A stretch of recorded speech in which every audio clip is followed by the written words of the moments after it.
Hey, I'm Marcus. I'm Atrax. We are working class nerds. Cue the intro.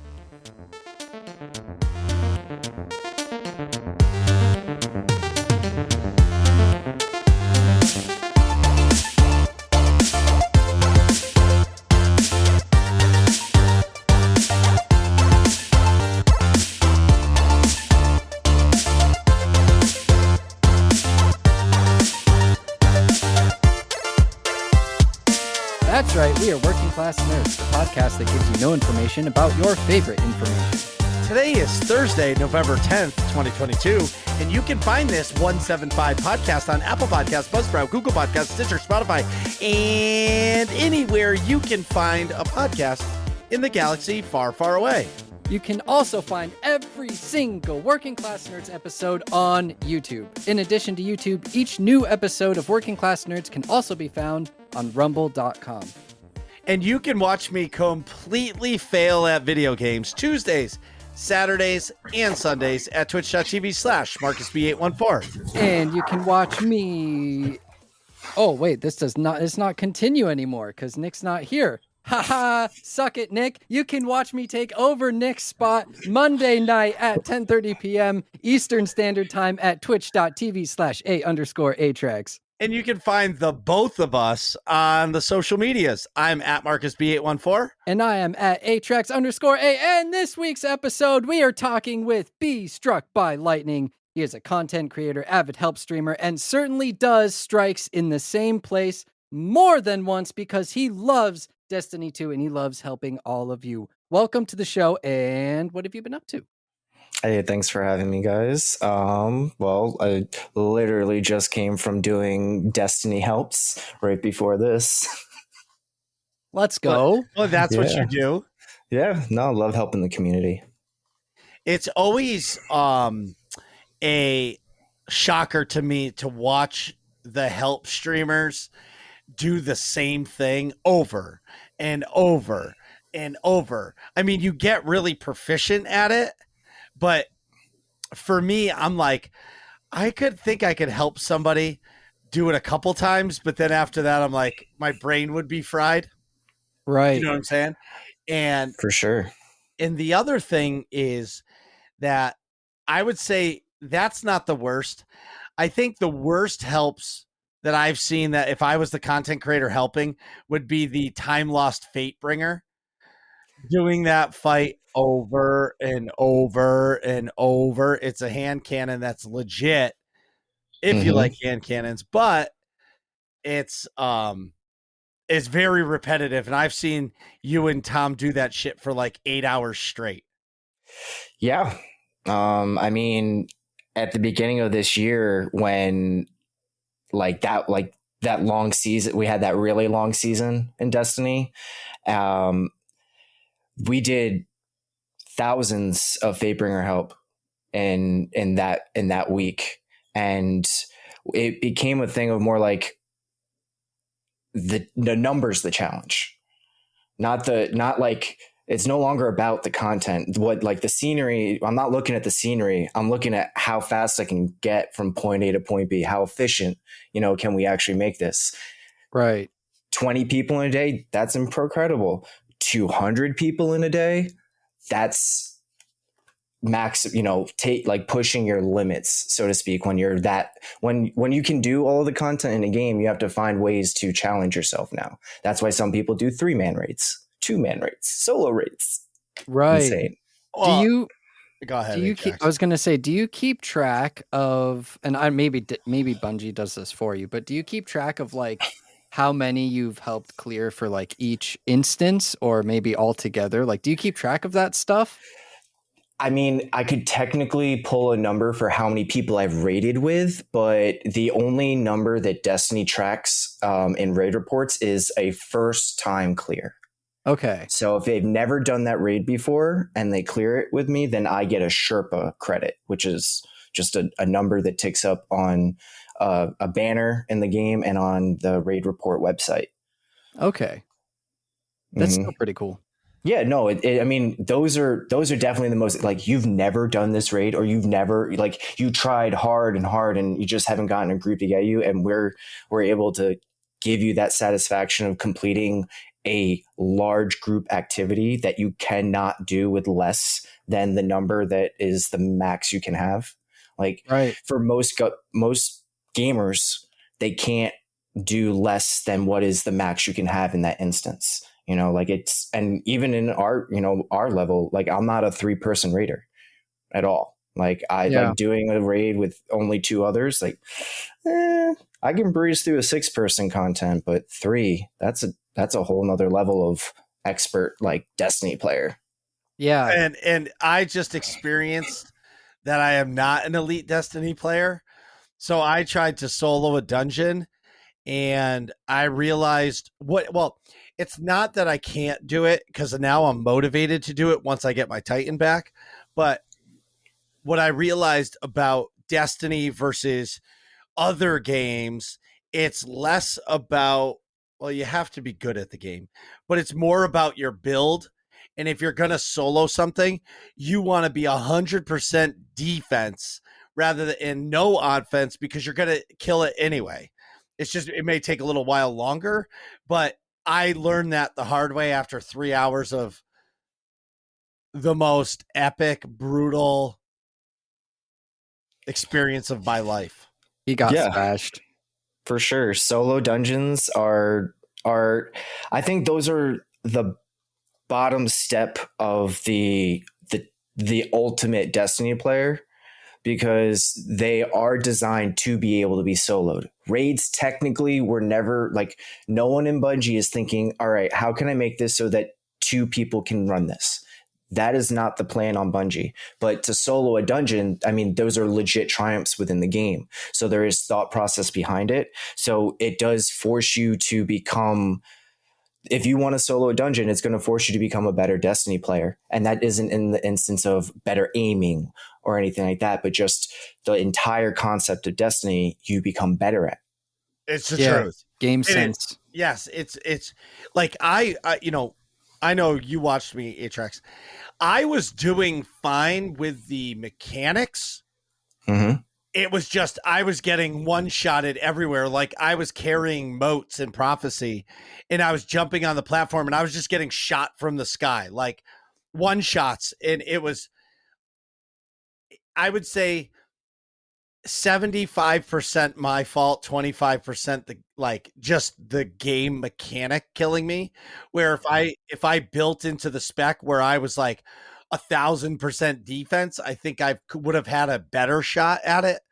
But I don't understand the game I don't try to understand the game that much. Mm-hmm.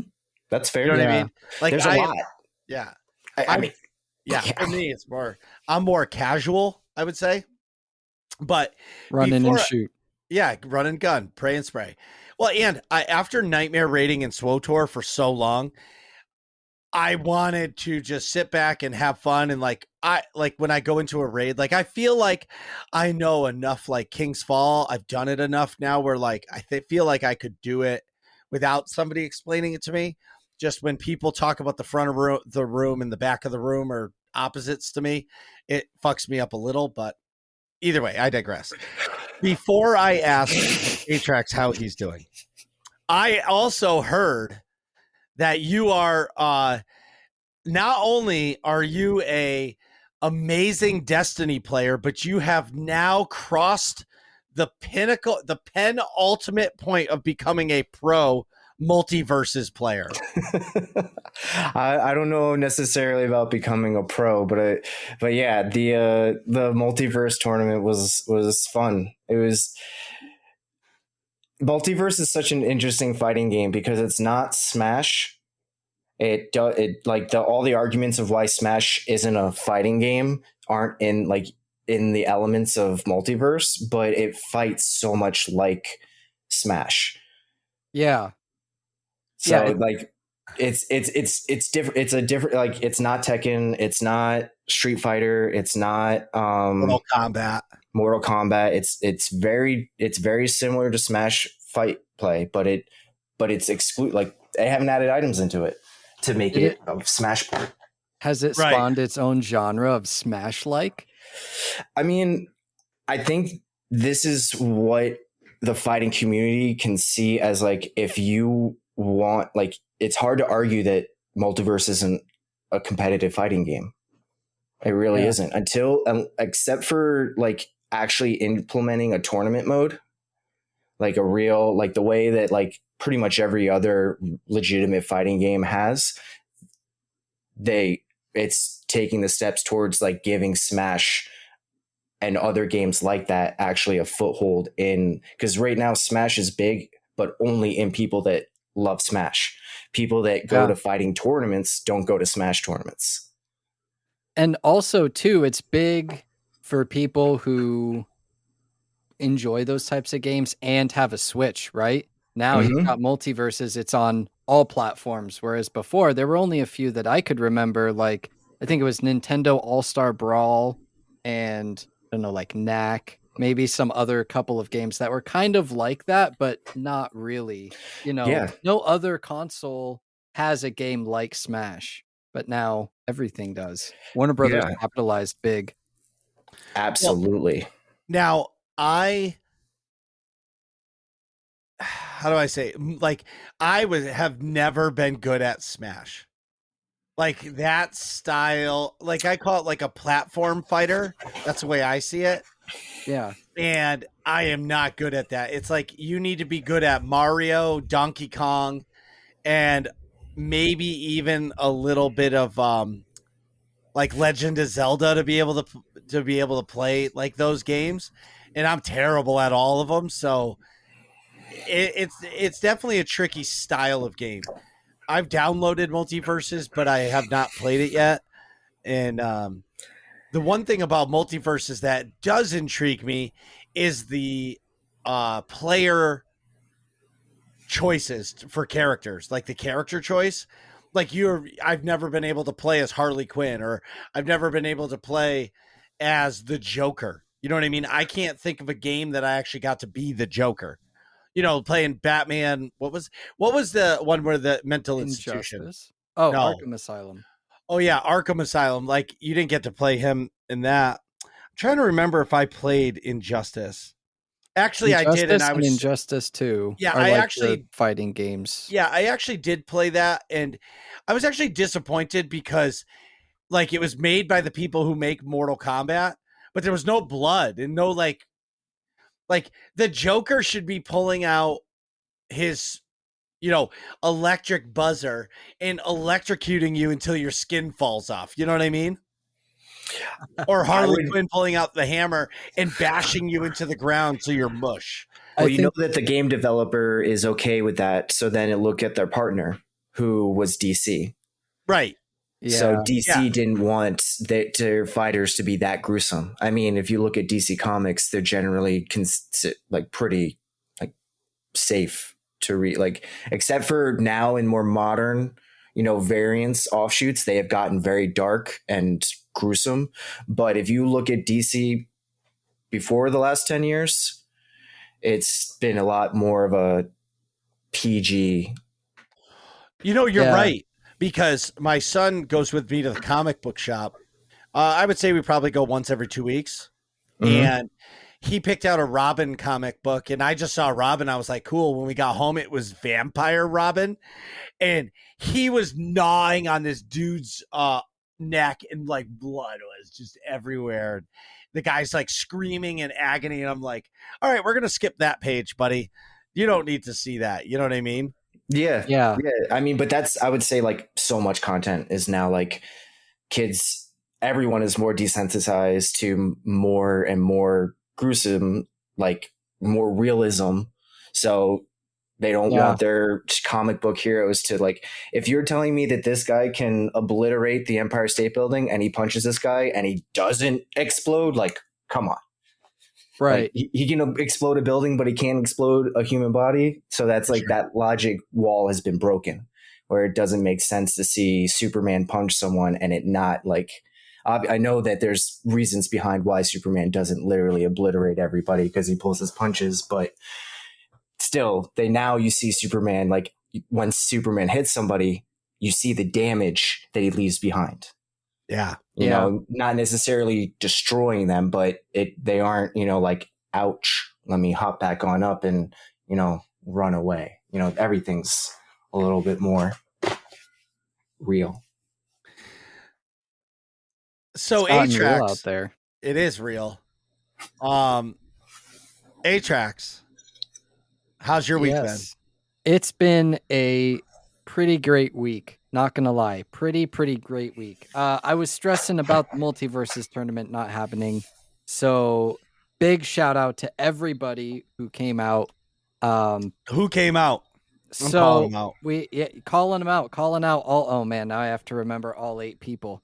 Okay, let's see here. We had obviously Lightning, and then Zix won first place, Magus won second, and Stitch won third.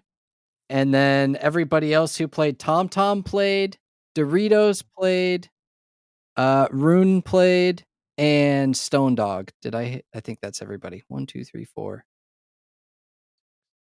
7.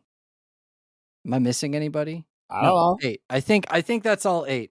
I'm if pretty we missed sure. you, everybody, Atrax number is 8675309. Text him. Yep. Yeah, there it is. Yep, that's my phone number. Give me a text, and yeah, we'll sort it all out. But no, seriously, everybody who showed up. Also, there were a ton of people in the stream as well. Thank you. It was a ton of fun. And now, after learning all of the things that I learned, namely how to actually set up a bracket and edit it and get it going and all of that stuff, we will hopefully do another one towards the start of the year. Yes, because I'm even more getting people involved. can join. Well, Yeah. So everybody knows, Atrax was stressing out all week. He's like, dude, I don't want to cancel it. We have 4 people. And I was like, dude, people are last minute joiners. They're going to come. You're going to get enough people. You might get by the skin of your teeth, but people are going to come. And if they have a good time, they'll come back. Right. And who doesn't want to win Working Class Nerds merch? Yeah. Or a Steam gift card. Right. Yeah. So, yeah, For hopefully me, everybody has time. Well, I only found out about it about 3 hours before it was going to go down. So, oh snap!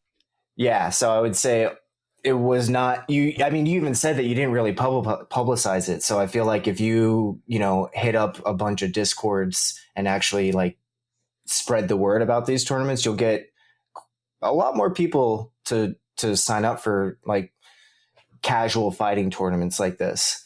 Yeah, and it changed a lot too. Originally, it was going to be 2v2, and then we swapped it to 1v1. And I mean, learning pains, right?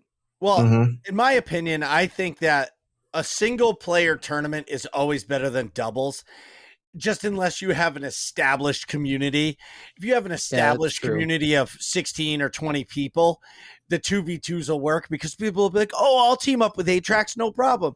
Or, me and Lightning, let's do this. We could be a team. But like maybe after you do this a bunch, then you could do like a mini doubles tournament and see who could come. You know what I mean? Right. I feel like if you do this every few months, and you keep it with the multiverses mindset, there's going to be people that are going to want to come back. If they have a good time, even though they get their butt whooped, they'll come back and they'll be better than the last time.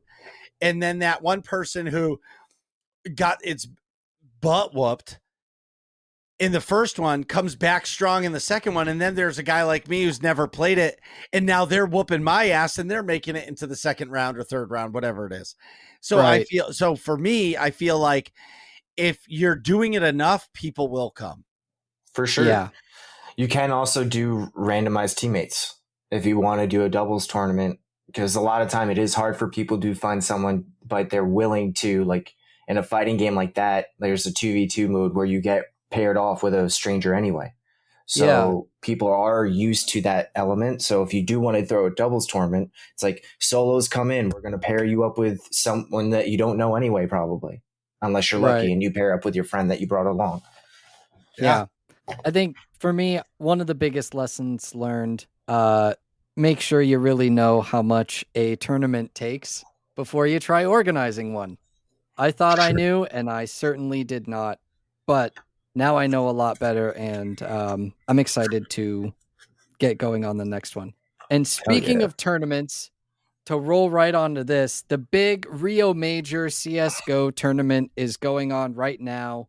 All of my teams, all 4 of them got knocked out in this stage. 2 of them had a combined record of 1 win to 6 losses. Rip that guy. So, yeah, my teams got completely demolished.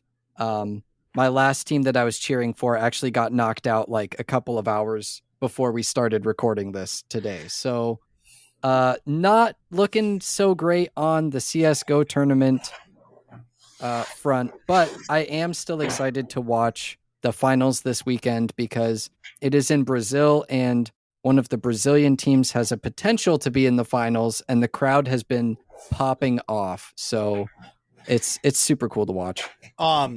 Speaking of, so since you've gotten me on this esports kick, right? I've been watching.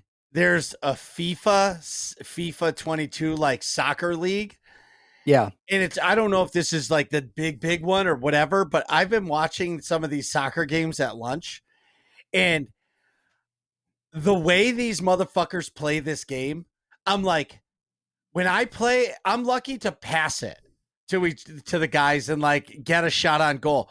These guys are fucking juggling the ball, flipping over, kicking it to the other side of the field. The guy's headballing it, landing right in front of his toes, kicking it over everybody. And just so happens the one guy that he needs to be there is already onside and he headballs it in. And I'm like, how in the fuck did they just do that?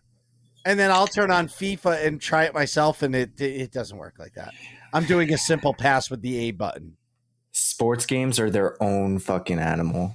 They like Yep. people that are really good at sports games. That's like they generally play other games, but like that's their bread and butter. They just understand how those games work because you have to create plays and then you have to know how to select and implement your play in the moment. It's like I respect Madden players. Like I've watched people play that game professionally, and whoa, I can't even begin to wrap my head around sports games like that.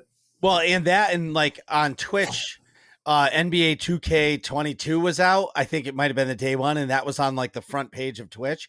I watched a little bit of that. Like it looks like you're watching a real basketball game. And Yeah. I know this is an old guy talking because, you know, I remember when we had 16-bit graphics, but like, I'm just saying, like, the shit looks real. Yeah, I remember being impressed with like 2K12, 2K13. So Yes. like it's gotten insane. Yeah. I agree. Anyway, sorry for rambling. No, that's okay. So yeah, tournament, all that tournament news kind of sad on the CS:GO front. But in fun, exciting game news, since I've returned to WoW, I've been able to level my Outlaw Rogue a lot more, my nice little Volparen, and I have been having a ton of fun with that. Really excited for Dragonflight coming up soon. I'm saving up my gold to get another token. Weeks? It's the 28th, so just a little over, 2 weeks. A little over 2 weeks. Nice. Yeah. Oh, there's a lot of people talking about it, and a lot of people are excited for it. Yeah. Yeah, I'm not super overly hyped. If it's just average, I'm cool with it. You know, I just new stuff to do. I'm excited that it's dragons because then it means more dragon mounts in the game, which are easier to get. So that's been a good time. Learning my main demon hunter class rotation has been kind of difficult because it's changed quite a bit. So now I feel a little bit lost, but I've been following guides and I don't do the like sitting at a dummy and practicing rotation. I can't do that. So I just, through my daily quests, just try to weave in the new rotation and try and fix it as much as I can. That's why I loved being a tank. You don't have to parse anymore and hit a dummy. You just learn how to take all the damage. So. Right. Yeah, you just run in there. Mm-hmm. But yeah, I'm excited for Dragonflight. In additional news, I've just been playing a ton of games this week, I guess. More Disney Dreamlight Valley or Disney Animal Crossing, whatever you want to call it. That game has been really, really enjoyable. I just saw.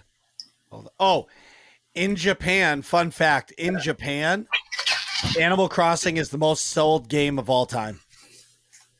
Wow. I believe it though. Yeah, but think about what I just said. No, Think that's about- actually really shocking. That's wait, the Animal Crossing franchise or the Switch edition? I think the Switch edition. The only reason it doesn't surprise me is because I remember especially during COVID, the rise in popularity in that game spiked to where it was, I think, either on par with or more than Minecraft. And Okay. Minecraft's been the biggest game for like years. According to the site, New Horizons, I don't know what that is. That's The Switch newest version. one. Okay, has now sold 10.45 million copies in Japan, surpassing the longtime record held by the original Pokemon Game Boy titles Red and Green at 10.23 million. The Nintendo Switch Animal Crossing title has achieved the feat despite only releasing 2 years ago. Yeah, but I wonder how long it took for the Pokemon games to hit that like peak. Well, I think Atrax said it with I remember when the lockdowns happened in the pandemic, you couldn't even find Animal Crossing on a shelf. And if it released 2 years ago, that was like just the beginning of COVID. Right. Yeah. So like people were locked in their house, and what a game to sink your teeth into. Well, Right. I mean, that it gave doesn't you end. social. It was a social network too. I mean, the whole point of it is to go visit your friends' islands and trade and do all that stuff. So it gave you a social element that everyone was like, gamers that weren't gamers learned social gaming very quickly through Animal Crossing. Right. Everybody played it. Mm-hmm. Perfect. Well, at least the people that didn't have to still go into work. Right. So yeah, that it's not nearly as impressive as Animal Crossing, Disney Dreamlight Valley, that is. But it is fun. It's just good, wholehearted fun. You plant crops, you make a ton of money, you go fishing, you can go mining. There's Disney characters walking around. You can create your house with all sorts of cool Disney items, Disney themed items and things like that. So it's just been good. It's still in early access, so there's like a ton of new worlds and stuff that I imagine they're going to release. So I'm excited to keep my eye on that game as well. That'll be fun.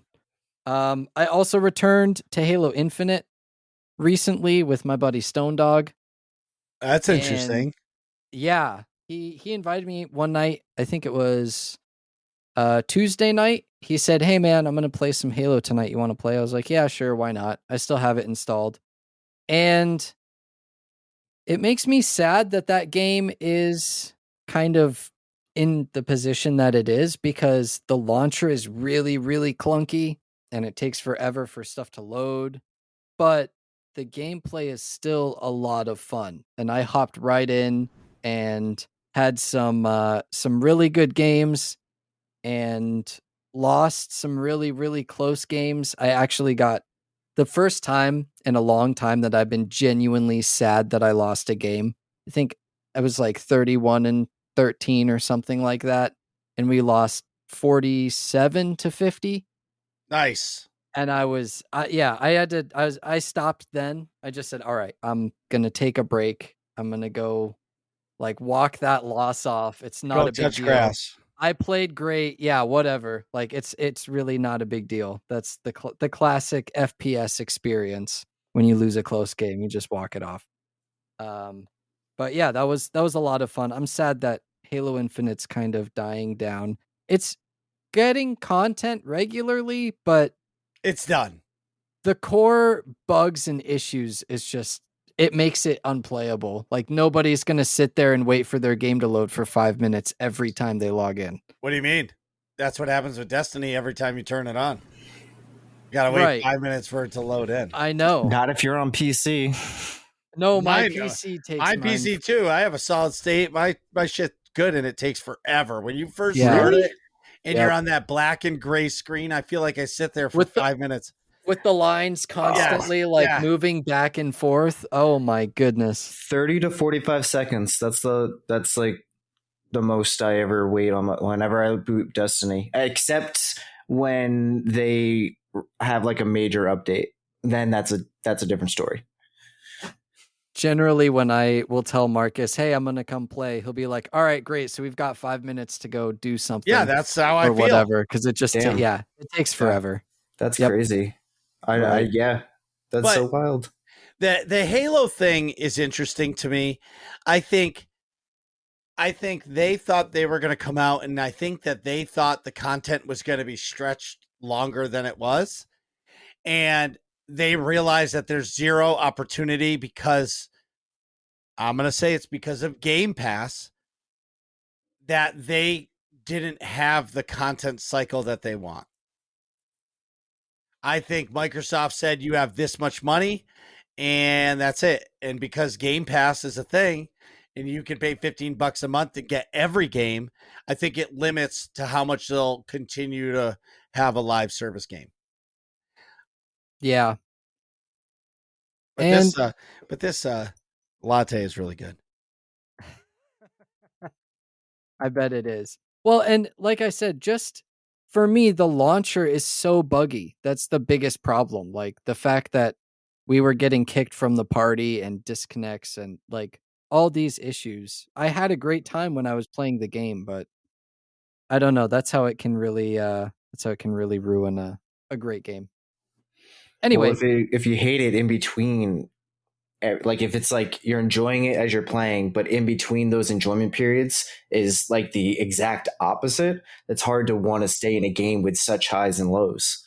yeah, right. It's like in the game, the gameplay is great, but outside of the game, I'm fighting with the UI and loading screens that shouldn't really, like I switch to one menu and then it loads. Okay, that's fine. All right, now I'm done with that menu. And then I switch back and I have to wait for it to load again. And I don't know. Yeah. It sucks. So hopefully they fix it, but they probably won't. Rip Halo. Moving on. Eminem now in the Rock and Roll Hall of Fame. I put this in as a little bullet. It happened when we had our Multiverses Tournament on Saturday. Oh, damn. I'm a big Eminem fan, so for me, this is really, really cool to see.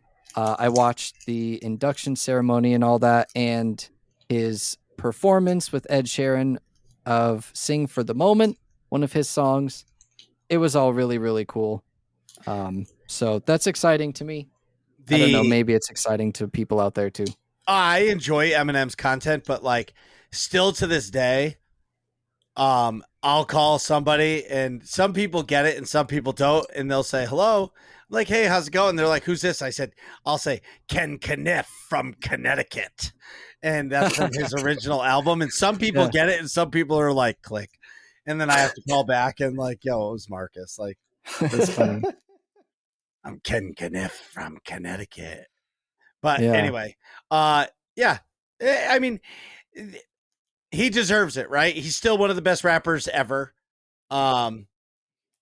His original stuff was fucking fantastic and out of control. That's what I like about him. Is his shit is wild or was wild and out of control. And multiple generations, right? Like people in his generation, people from the generation before him, and then also now after him, and even maybe like 2 generations after, like everybody knows his music and who he is. Yeah. So yeah, highly deserved. I thought that was cool. That was a great kind of little event to witness something going on. For sure. And then the last thing, which kind of also leads me into asking how Marcus has been. I watched the Swtor live stream. I think it was yesterday. But watch the Swtor live stream and we'll talk a little bit more about that. But we'll see. My overall impression is just kind of they're doing, I'm sure that they're doing the best that they can. And they are producing stuff for the community and moving in I don't know. a direction. So that's what I did. I watched it. That's my opinion. So Marcus, how are things going for you? Well, as we all know, Nick sucks. He's in Orlando right now. He's at World Cup for paintball, and he's in a giant house with a giant movie theater in there, and they're riding out. I don't want to say it's not a hurricane; it's tropical storm Nicole. So they've all been just drinking their face off all day and watching movies in a movie theater in the house that they rented. So they're living the life. But as you all know, Nick sucks. So in his sucking fashion, Atrax and I got him to buy a PS5. Oh yeah. So he's been telling both of us for months. As soon as he finds one at MSRP, he's gonna buy one. I'm buying a PlayStation 5. I'm buying a PlayStation 5. I'm buying a PlayStation 5. We're like, okay. I would buy one, but you just can't find them for standard price around here anymore. Right. So I found on the Sony's website that they had the Modern Warfare 2 version, and it was $550, free shipping. So the standard issue PS5 is $500, but they're giving you Modern Warfare, which is a $70 game for $50. So I sent it to Nick, and he's like, "Oh yeah, that's a good deal. I really want to play God of War." And then he's like, "But I'll get it another day." And that's when Atrax and I jumped on the train like, dude, it's not going to be here in a week. Yeah, he's like, maybe I'll get one in a couple days. Yeah, like, no, he said a week. And I was like, dude, it's not going to be available. And God of War is going to be out, and you're going to want to play it. And you're not going to be able to, and you're going to be pissed. Yeah, it'll be fine. And then I was like, sending him screenshots of like Walmart was $700 and all these, and Atrax is just feeding into it. Nick, if you think about it, it is really a good deal. And this text conversation must have went on for about, I don't know, a half hour. It was a long time. Yeah. And then we got a screenshot that he bought one. Yeah. He was like, all right, you guys convinced me. Fuck it. I got one. He's broken like, down. Yeah, rip my credit card. But that's all right. Right. He, whatever. Now he's got one. I'm sure here's the question is, I don't know. Is he going to finish The Witcher and then jump into God of War? Or is he going to just be like, Witcher's my side piece. I'll come back to it. I want to play God of War. I hope he finishes Witcher first, because once he goes to God of War, he's not going to come back. Well, I think he'll come back. Like, I hope he finishes the main story on The Witcher. Like, you don't have to do the DLCs. You can come back to the DLCs. That's true. You know what I mean? Yeah. I know that if I just bought a PlayStation 5, if I bought one, I won't. Yeah, if you bought one. Just for the record, just don't tell my wife I ordered an Xbox Series X. Ooh. Nice. Yeah. Why? I don't Let's need go. it. Yeah. I just feel like you just wanted one. You wanted a fridge. Game Pass works better on the Xbox than it does on PC. That's true. Well, maybe that's what I'll do. Maybe that's what I'll ask for Christmas is just Game Pass for a year or something. Yeah. That's a good gift. Yeah. Nice digital gift. I mean, because I am games. Yeah. But I am the real reason why I did buy it. And I have an Xbox Series S, but I can't use it really because it's my kids. So like we play like Roblox and Minecraft and like the Avengers Lego game and stuff on it. So I can't take that from them. But I really want to do a Destiny 1 stream one of these days. Oh, like my I've only played it and I've gotten about halfway through the towers content. So like I feel like a brand new Destiny 1 stream would be really fun. Like do a really long stream of just nostalgia and have people take me into some of the old content and show it to me. I think would be pretty rad. That would be great. As you guys know, my work life has been a struggle. There's been just shit going on. I've been overloaded with work. I've been working a lot, and I'm not complaining, but the stress really, really got to me, or has been getting to me, like I talked about last week. So last week we went to the beach, and we only got one day really at the beach, but let me tell you something. It was fucking awesome. And we were walking down this beach right down the road from where I got married to my wife. And we were walking along the water, and the water's crashing on the rocks. And then on all these rocks, you see people that were stacking rocks. And I'm like, I guess they like to stack rocks. And my wife's like, yeah, they call it something. And she didn't know what it was called, but supposedly it's supposed to be relaxing. And I'm like, whatever. So I kept walking, and then I picked up a couple of rocks, and I said, you know what? I'm going to stack these rocks. So I legit went into like a zone. Like I wasn't paying attention to my wife, my kids, nothing. I was gonzo. Like I legit was stacking these rocks. I don't know how much time went on. Could have been 5 minutes, but it felt like an hour. You ever stare at something for so long that when you move your eyes and you stare at something, you like blink a lot, and like your eyes are trying to focus, like, whoa, what just happened? Like trying to get a grasp of what's happening around you. That's how I felt. And I stood back and I looked at my stack of rocks that I did. And I said it to my wife. I turned to her. I was like, that was oddly relaxing.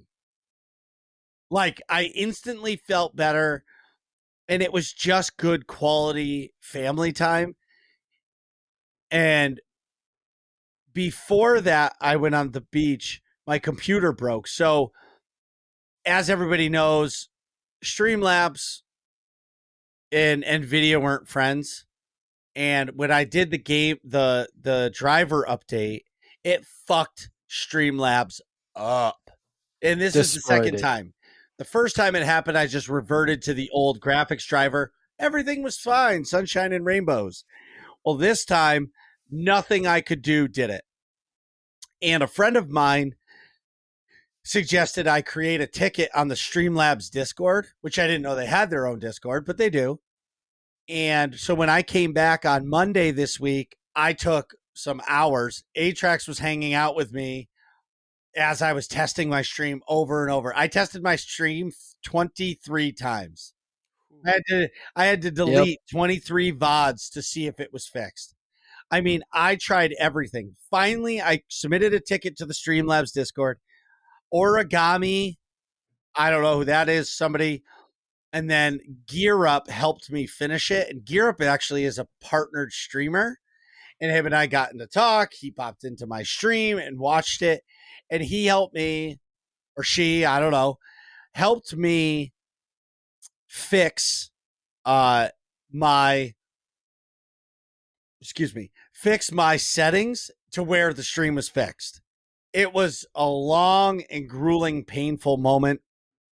I must have did 50 clean installs of drivers. It was fucking brutal. Yeah. You know, hopefully Bungie didn't go to my site and my VOD page and see that there was 23 tests, but I know they didn't.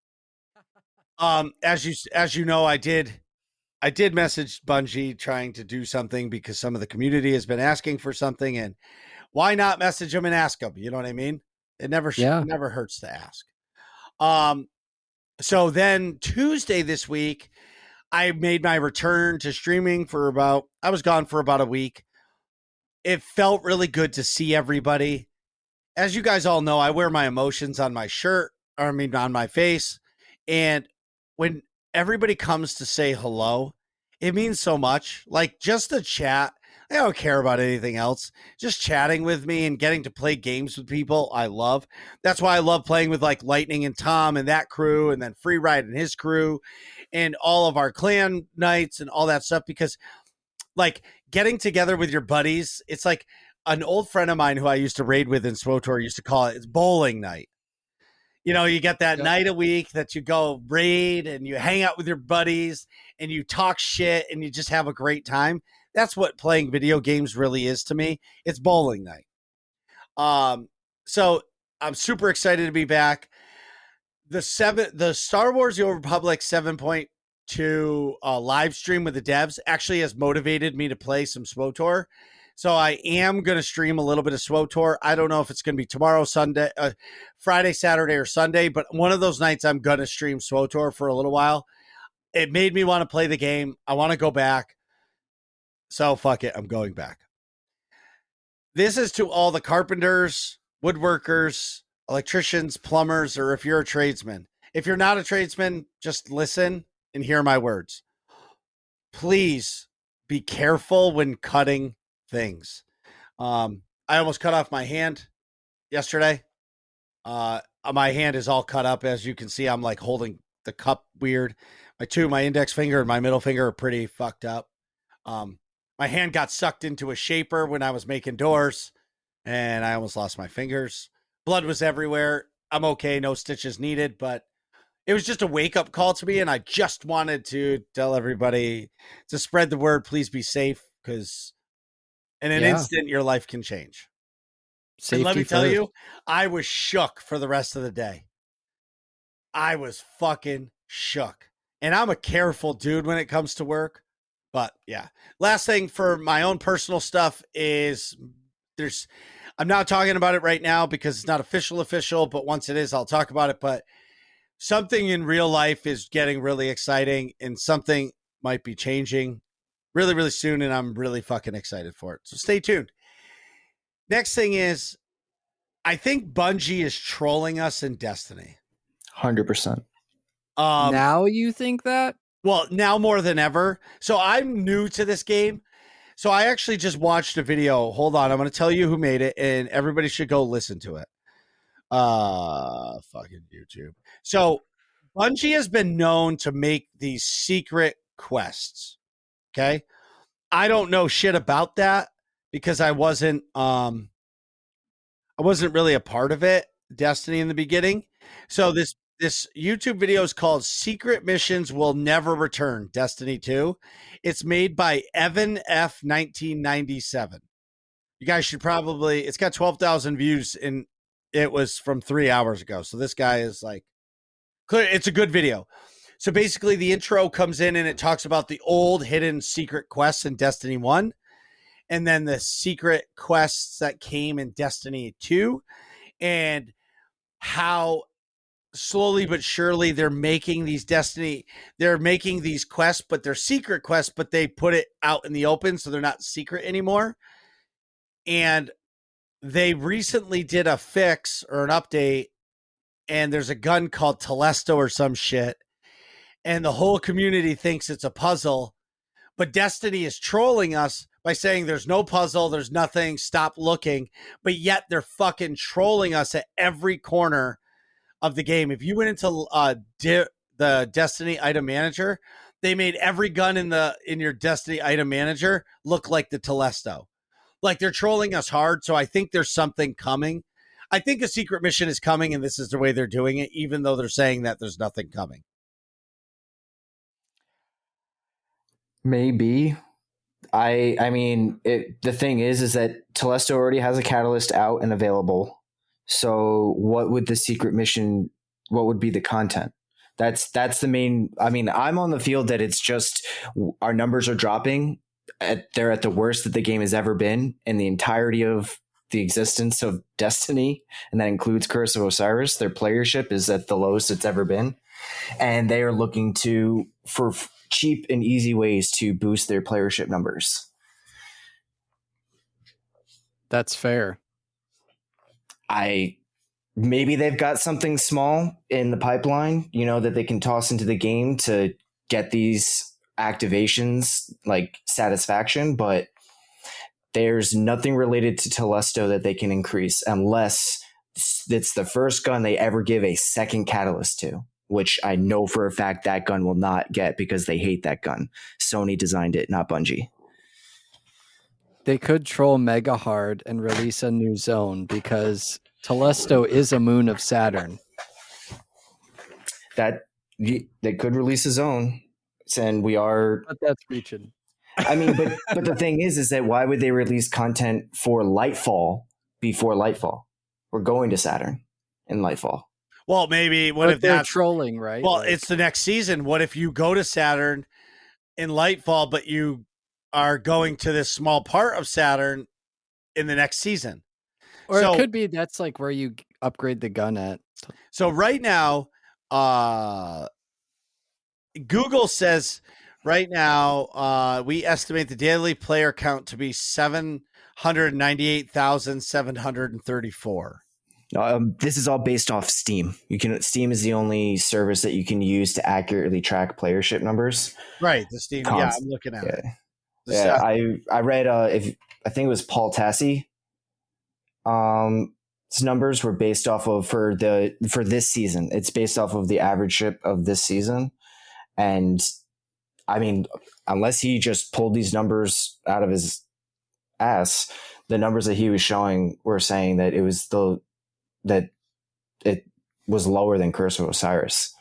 Well, yeah. So I'm looking at it. So let's see, in October of 22, they lost 32.65% of the player base. Right. But where is it? But, there's been April 22. They only had, 30. They lost 34%. So there's been a influx, a lot of players over the time. But I feel like, so this is the thing that I've learned about Destiny versus Swtor or Guild Wars or World of Warcraft or all those games. Destiny's players are I call it the hit and run. Unless you're a content creator who does PvP or trials or raid helps, people come in, they do the season. As soon as the seasonal content is done, they're out. Mm-hmm. They go play other games in Destiny. So new season comes out, they're at a peak. As soon as that content stops, they're gone. And then when the next piece comes, they all come back. Like where in a traditional MMO, people are just sticking around. They're like, let's go do the same raid over, or let's go do this over. Let's go do that over. I'm going to create a new character. And in Destiny, it's not like that. So I think we're getting trolled hard. And I think that. So I found the article just to give you the numbers.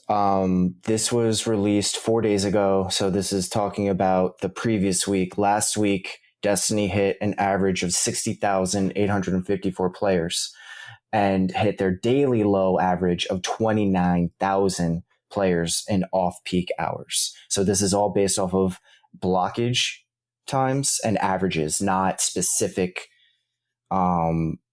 points, like not peaks, not valleys, but actual overall groupings, averages of those numbers. And those are that's what I was referring to, is that their average playership is at the lowest it's ever been, which is for a live contact game. That is a more important number than, hey, for some reason we had 900,000 players played this one day at this one time because we released this one little thing. But staying on, Yeah, I do. What I'll say is I feel like the last season, the season of the Haunted, should have been this season. And the plunder thing should have been last season.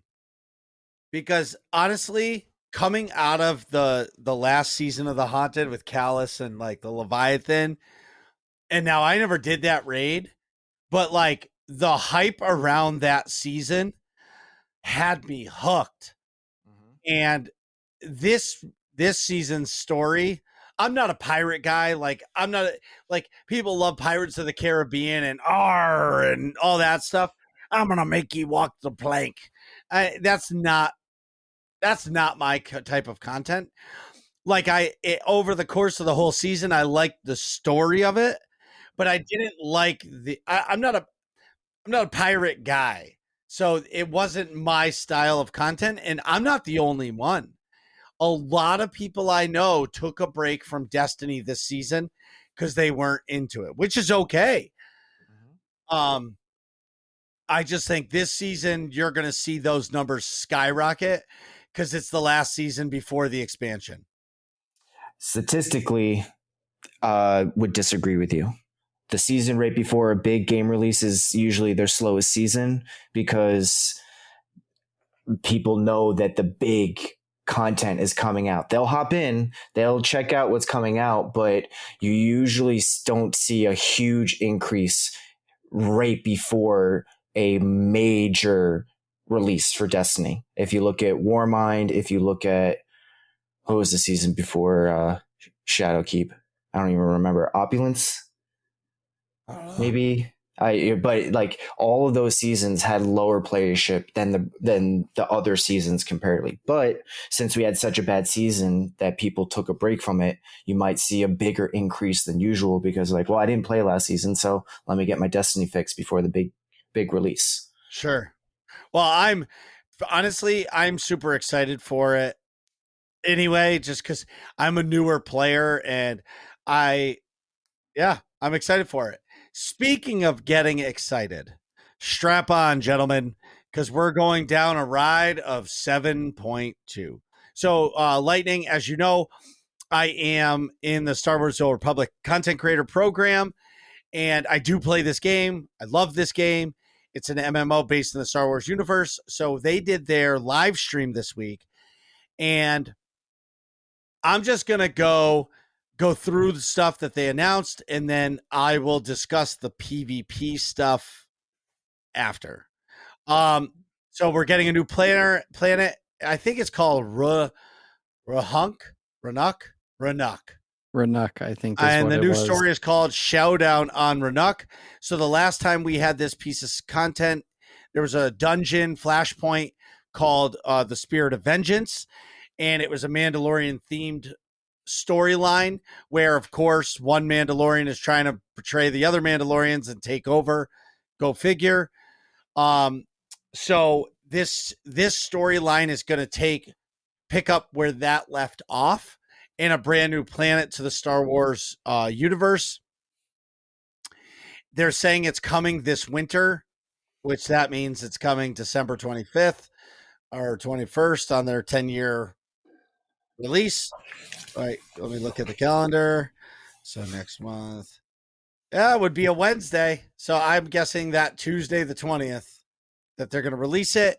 They announced that there's going to be a new Datacron puzzle, which is pretty sweet.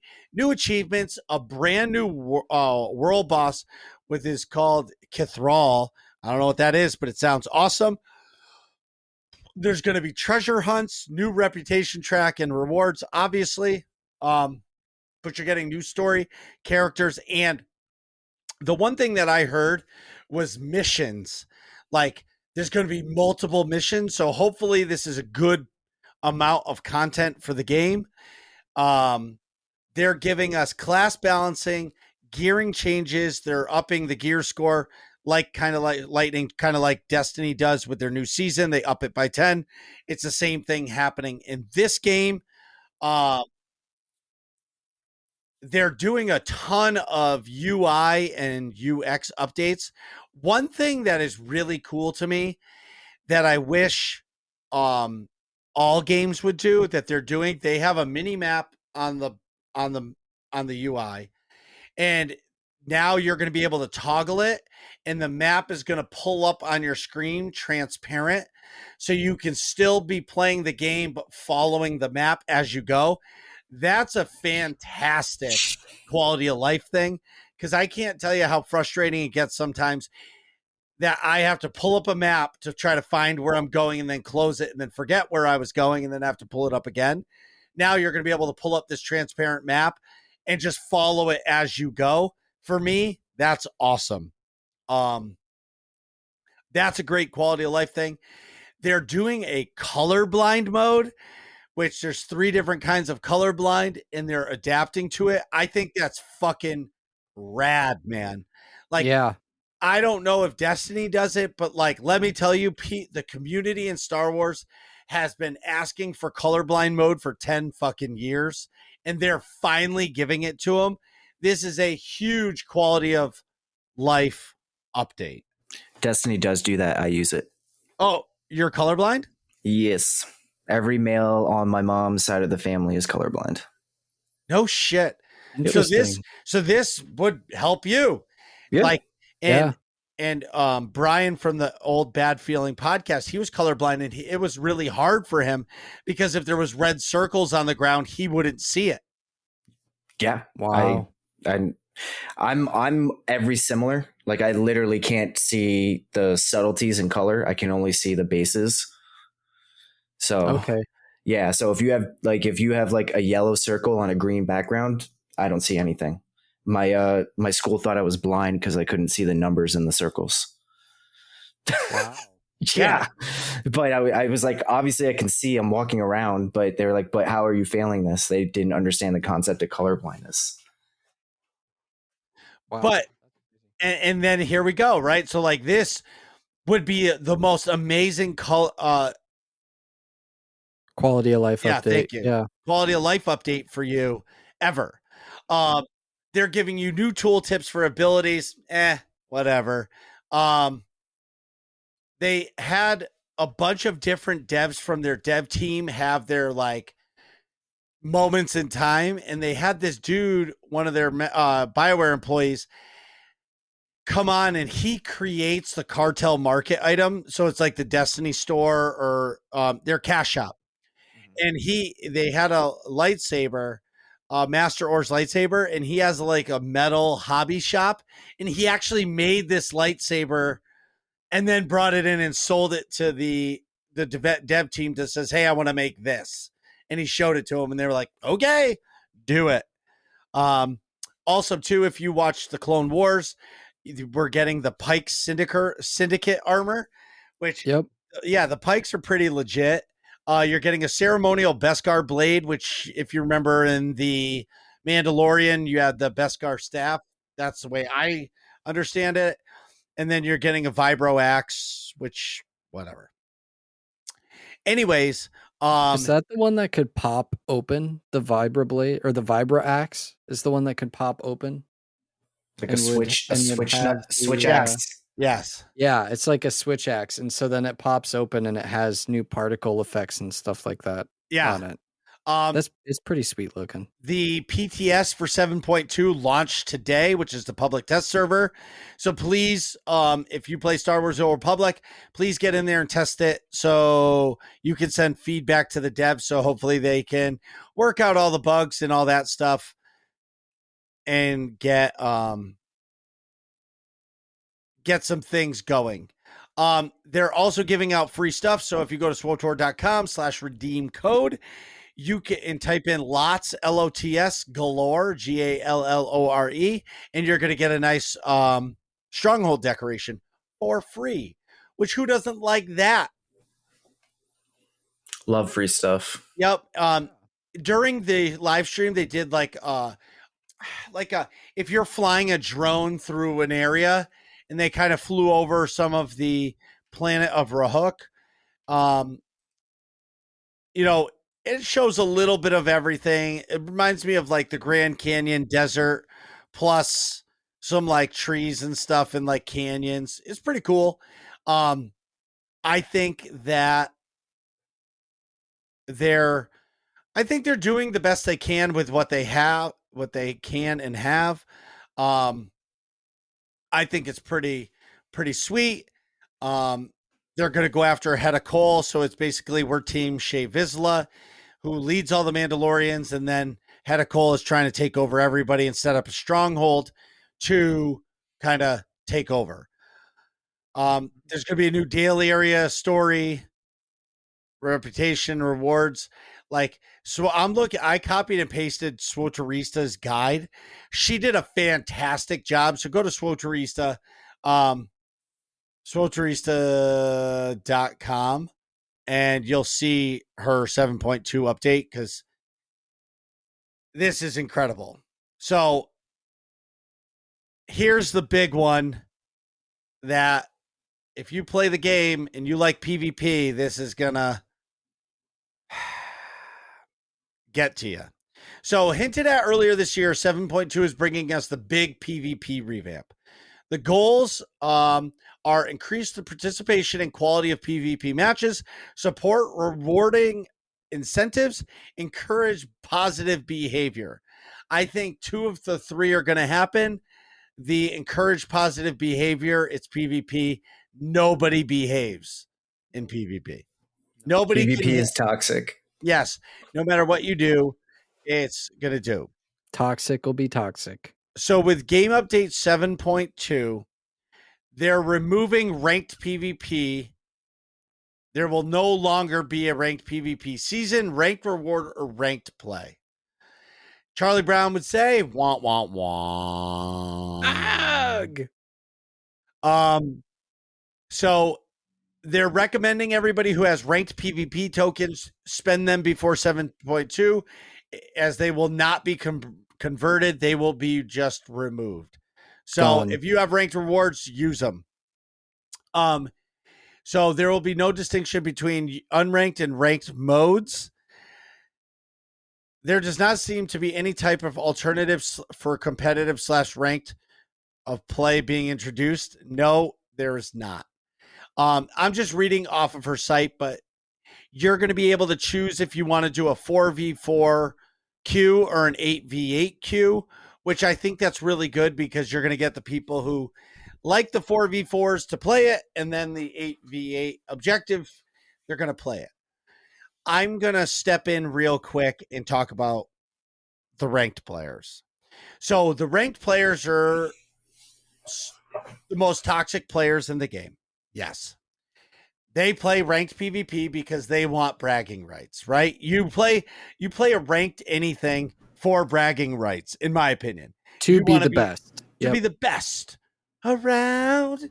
So removing that, in theory, is going to get people to... You're going to remove a layer of toxicity in the game. Because you're getting... So I tried ranked PvP one night on stream, and like the hate and toxicity messages that I got, like I remember blowing up the window so people could just see the shit that these people were writing to me. Like one person told me that I should have never been bored because I'm the worst player that's ever played the game. Right? Wow. And that wasn't it, dude. That wasn't even the worst of it. One guy told me to swallow a bag of dicks. I mean, there was... To me, that shit's funny, but like, and I was, people were coming in my stream and telling me to don't do this. It's a waste of time. You're making people angry. And I'm like, fuck that. How else are you supposed to try to get into ranked PvP without doing it? There's no like practice mode. You know what I mean? Right. So I do believe that the most toxic players are probably going to leave the game. Right. You know, they're going to go to another MMO who has true ranked PvP. I do believe that. Their goal is to do 3 seasons of PvP a year with a reward track that you're going to earn stuff. If you're sub to the game, the track will go faster than if not. Speaking of that, sorry, a lot of talking. All PvP will now be available to free-to-play players. Uh-oh. I'm really confused on this because right now you keep a sub. So the sub is $15 a month. You keep a sub in this game to play operations and to hold currency and have unlimited access to stuff. And it was PvP. Now they're removing that. So if you're a PvP player, why would you ever sub to the game? There's zero reason to say sub to the game unless you just want to see that you have billions of credits. Right. Right? Because you can get all your gear by playing PvP. Right. If that's all you do. Right. The other concern I have, and where Lightning, I think, was going, is when you have a game mode that is player versus player that's completely free to play, I feel like you're going to get cheaters. 100%. Yep. And it's inviting people who don't want to spend money but just want to win and get rewards now. And they're just going to cheat. And I feel like with Swtor being an older game and an older engine, it's going to be really easy to break that. Right. Yeah. Do you have to download any anti-cheat software to play No. the game? No. So they also don't have any protections in place ahead of time. Right. So even if, they want, like, they're essentially inviting, I mean, if you take Destiny quick play versus trials is only paid for. You cannot access trials without paying for the game Destiny, which is their ultra competitive PvP. There's a significant skill difference and play difference between the two modes. Yes, You have good players in trials, but you do not have things happening that you never see before.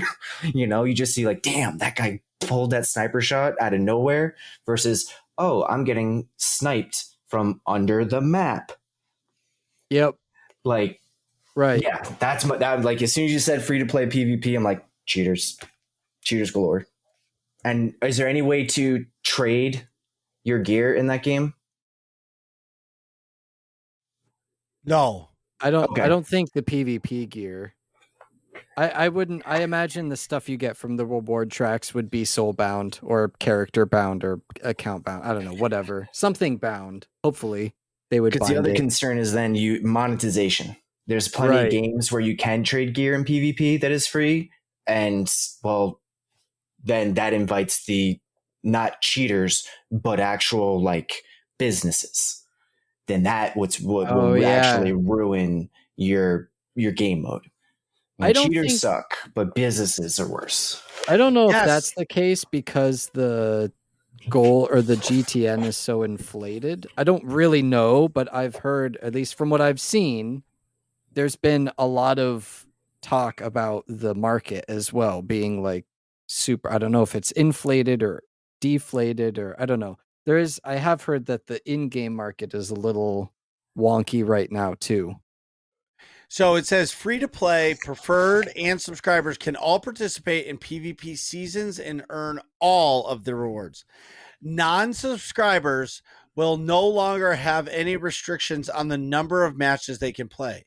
Before, free to play players were limited to 10 matches per week unless they were queuing with a subscribed friend. You can play as many PvP matches as you want.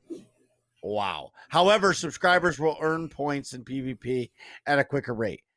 For me, I feel like unless they're making enough money on their cartel market or their cash shop and all of the extra stuff, they're removing a good percentage of a paying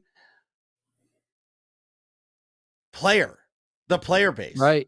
Like, because if let's say it was 1% of the community did ranked PvP or 2% play all of PvP, if I'm just a regular player, I'm not going to sub to the game anymore because what's the point? I can go buy a sub to World of Warcraft or another sub and play their ranked PvP and be able to play Swotor's PvP on the side for free. Mm-hmm. Right? Because those PvPers aren't playing Swtor for the story. They're playing it for PvP because they like the PvP. I don't know. I don't think this is a good move. The last thing, go ahead. I was just going to say, I'm also concerned because, we mentioned, all right, so the toxic players that were playing ranked. That's where I was going with it. Yeah. All right, so those players are gone. They were paying. Now they're not paying anything. They left.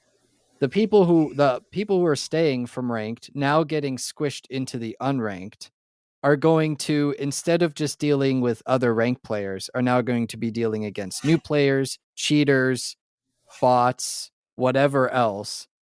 My assumption is they'll eventually get tired of it and leave as well.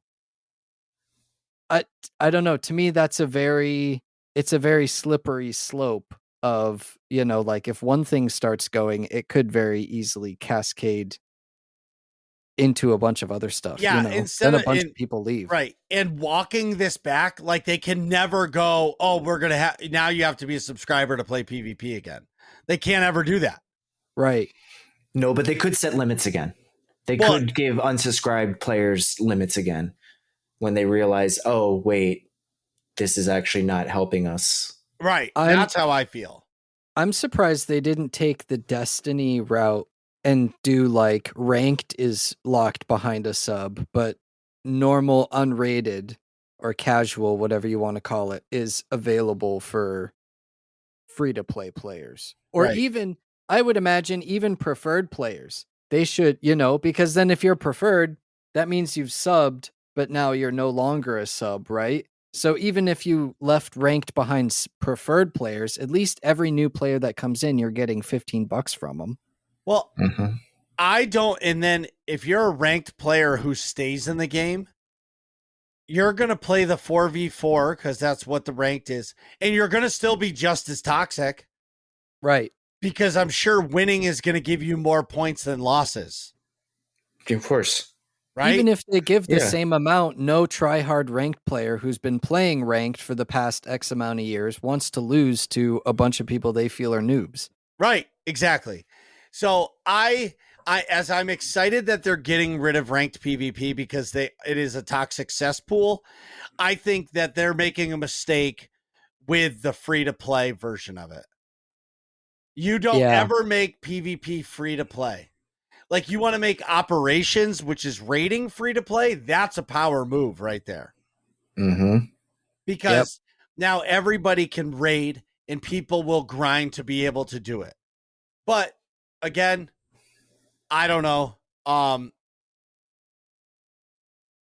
Like honestly, the things that I got out of this were the ranked the PvP change, and honestly, the mini map UI change is probably my favorite of all of this. Like the new Star Wars story content is amazing. Who doesn't love story content, right? For me personally. But I'm going to tell you guys right now, the mini map thing that you're going to be able to do that with a click of a button and be able to play the entire game with the map up, that is huge to me. Oh yeah.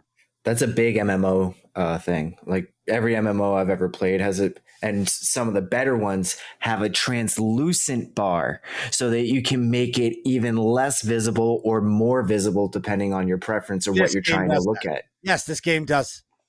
Yeah, so that's straight MMO. Like I play New World, and it does the same thing. Yeah, Guild Wars, same. Yeah, so I'm super excited. I'm super excited for it. They're bringing Life Day back with new rewards, which is pretty cool. They're going to run it for 5 weeks this year. So hug some Wookiees. Get that. And like I said, the PTS is out today. So if you want to help BioWare test this, get on the PTS, do your due diligence, and get ready to go. Yes. So in AIE news, do you like Destiny 2? Do you like Star Wars The Old Republic? How about Guild Wars 2? World of Warcraft, Lord of the Rings Online, Diablo 3, Final Fantasy 14. Should I keep going? Animal Crossing, or all these games.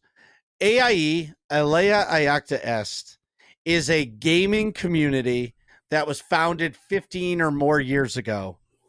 And we have thousands of members that are playing so many games every single day. No matter where you go in the Discord, I guarantee somebody is playing the game that you're playing, even if they're just playing it a day a week or an hour a week. There's so many awesome people here that play this game. If you join me and the clan on Tuesday nights at 9 p.m. Eastern, we are in the AIE Discord. And when you come in and you check out all the games, I can't tell you how many people go, oh my God, you guys play this game? I've been looking for people to play with this game with. And next thing you know, they're playing with AIE. It's so amazing how many people you can connect with in all of the games that you play. So if all this sounds fun to you, go to aie-guild.org. Top right-hand corner, there's a button for the Discord. Click that Discord button. Ask for a guild invite. Whether or not you play any of the games that we play, we would love to have you. And as you guys, and as you guys know, Nick has the size of a bladder. So we would take a break, but Nick isn't here. So we're going to do this marathon style. We're going to get right into the hard-hitting questions for Lightning. And the first thing is so everybody knows I call Lightning Strubs.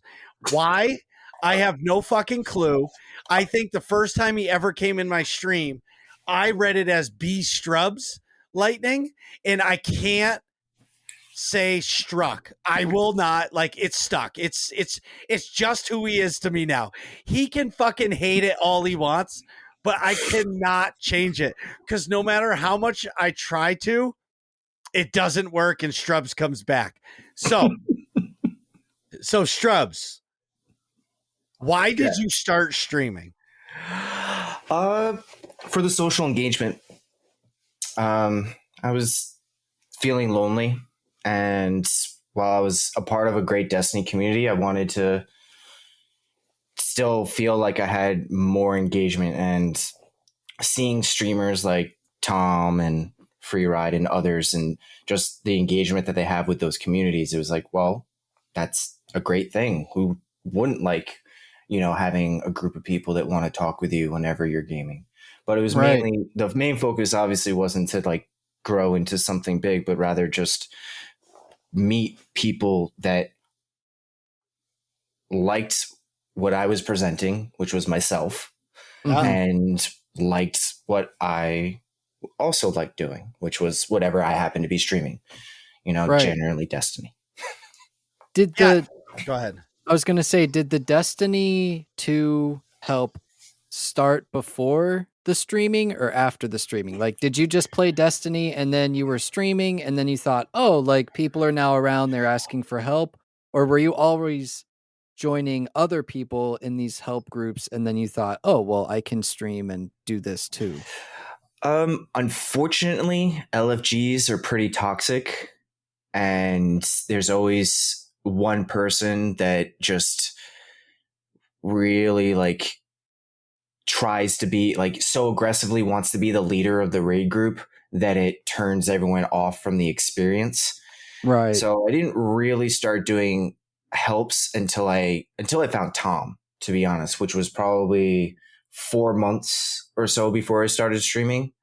Okay. But the few times that I did LFG stuff, I was at a point where I had a better understanding of the game, like that level up, and I feel like there's like, if you really want to get into it, like a lot of levels of Destiny player, but this was a level up time where I like, okay, I understand the core concept of builds, and like, oh, the amount of people that don't actually know about champion mods are surprising.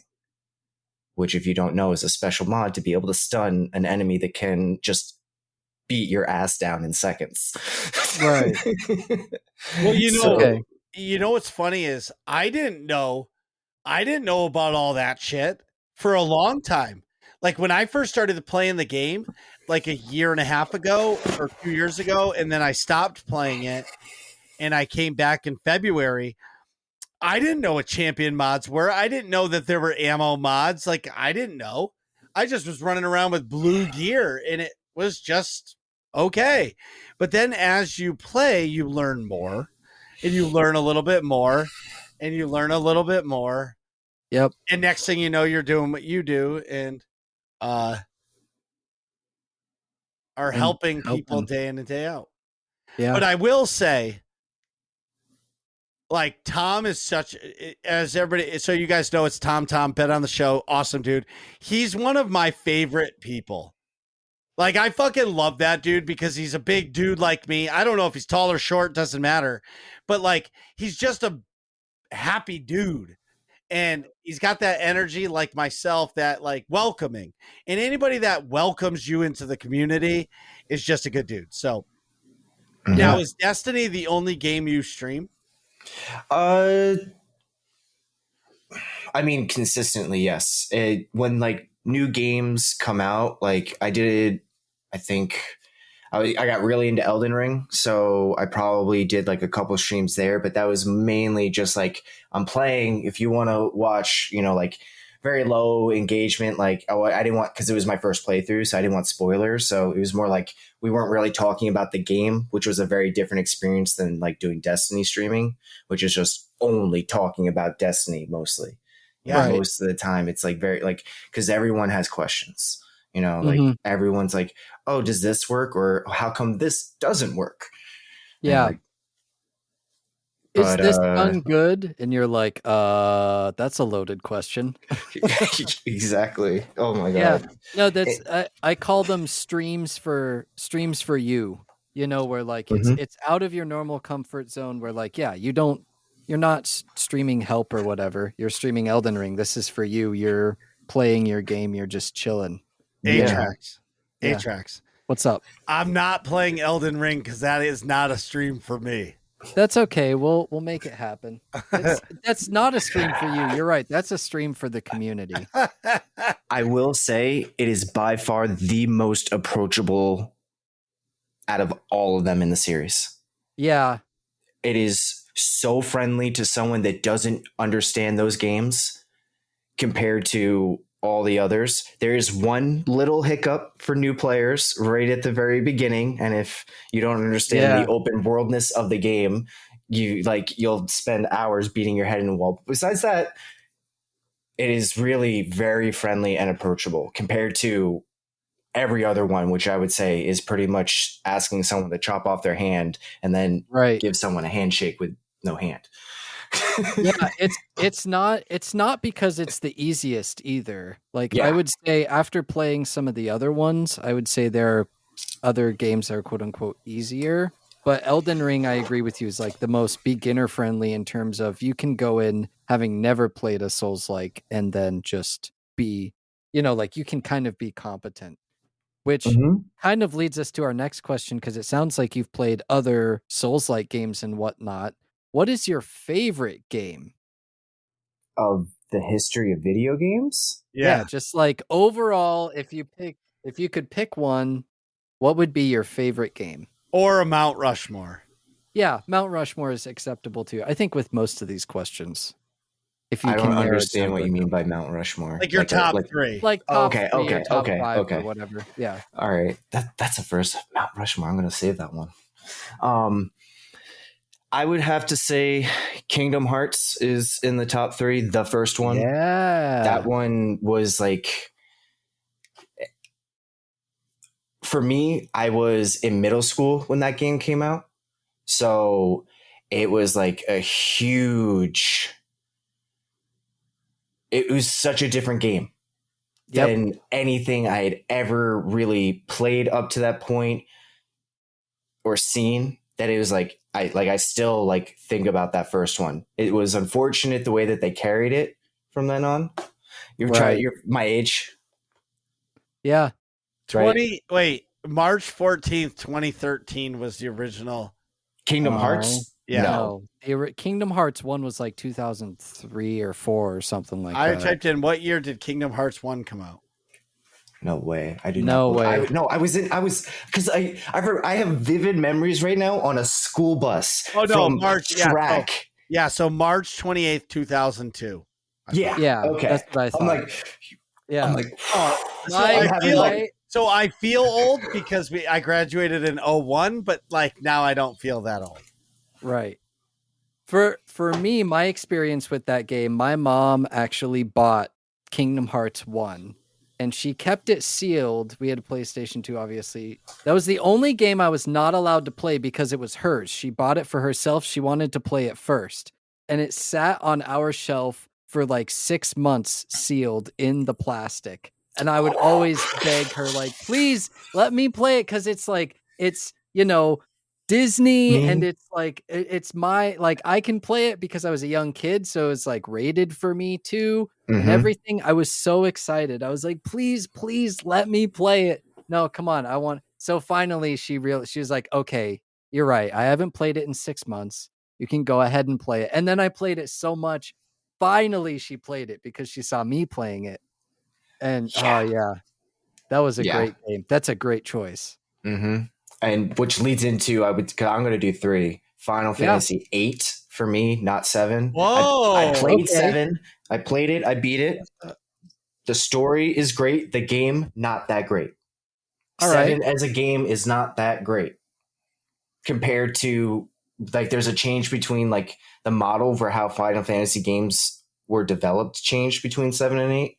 Like the 3D aspect of Mhm. players was like a huge change.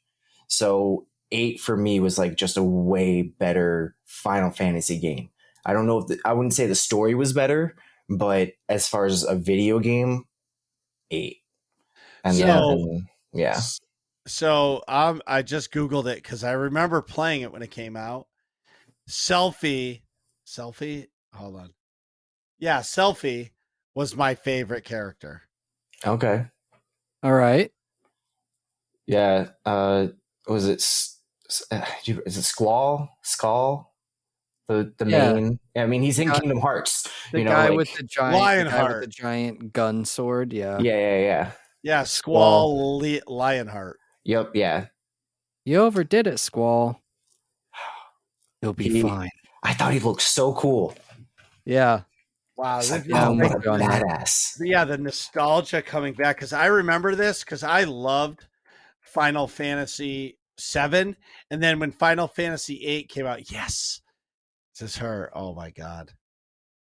Mm-hmm. Yep, there she is. And then the multiple discs. I don't know if 8 was on multiple discs. Oh, yeah. I never Yeah. had 8, but 7 I remember running around as a kid. 4 and discs. it's like, insert disc 3. Can you Insert play disc 2. Final Fantasy 8 anywhere on PC? I'm sure.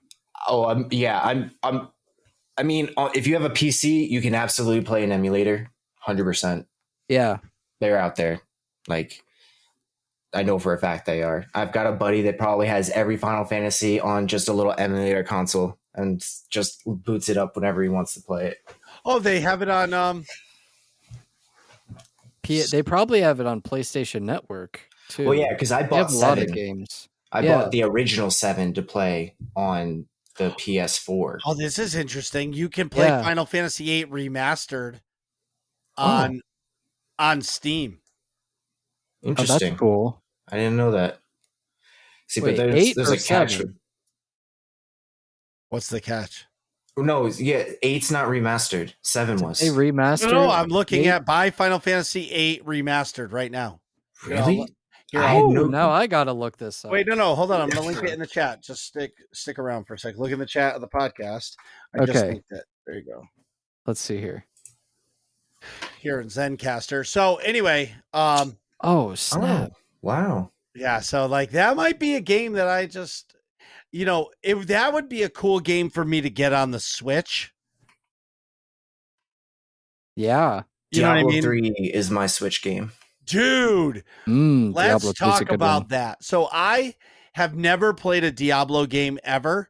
Oh, wow. First time I ever played Diablo was Diablo 3 on the Switch. I fell in love with it. The way the fluid controls work, like you can say the PC master race, all that stuff, but the whole like idea of point and click to move and then tapping all your buttons on the PC seems so inferior to a quality controller.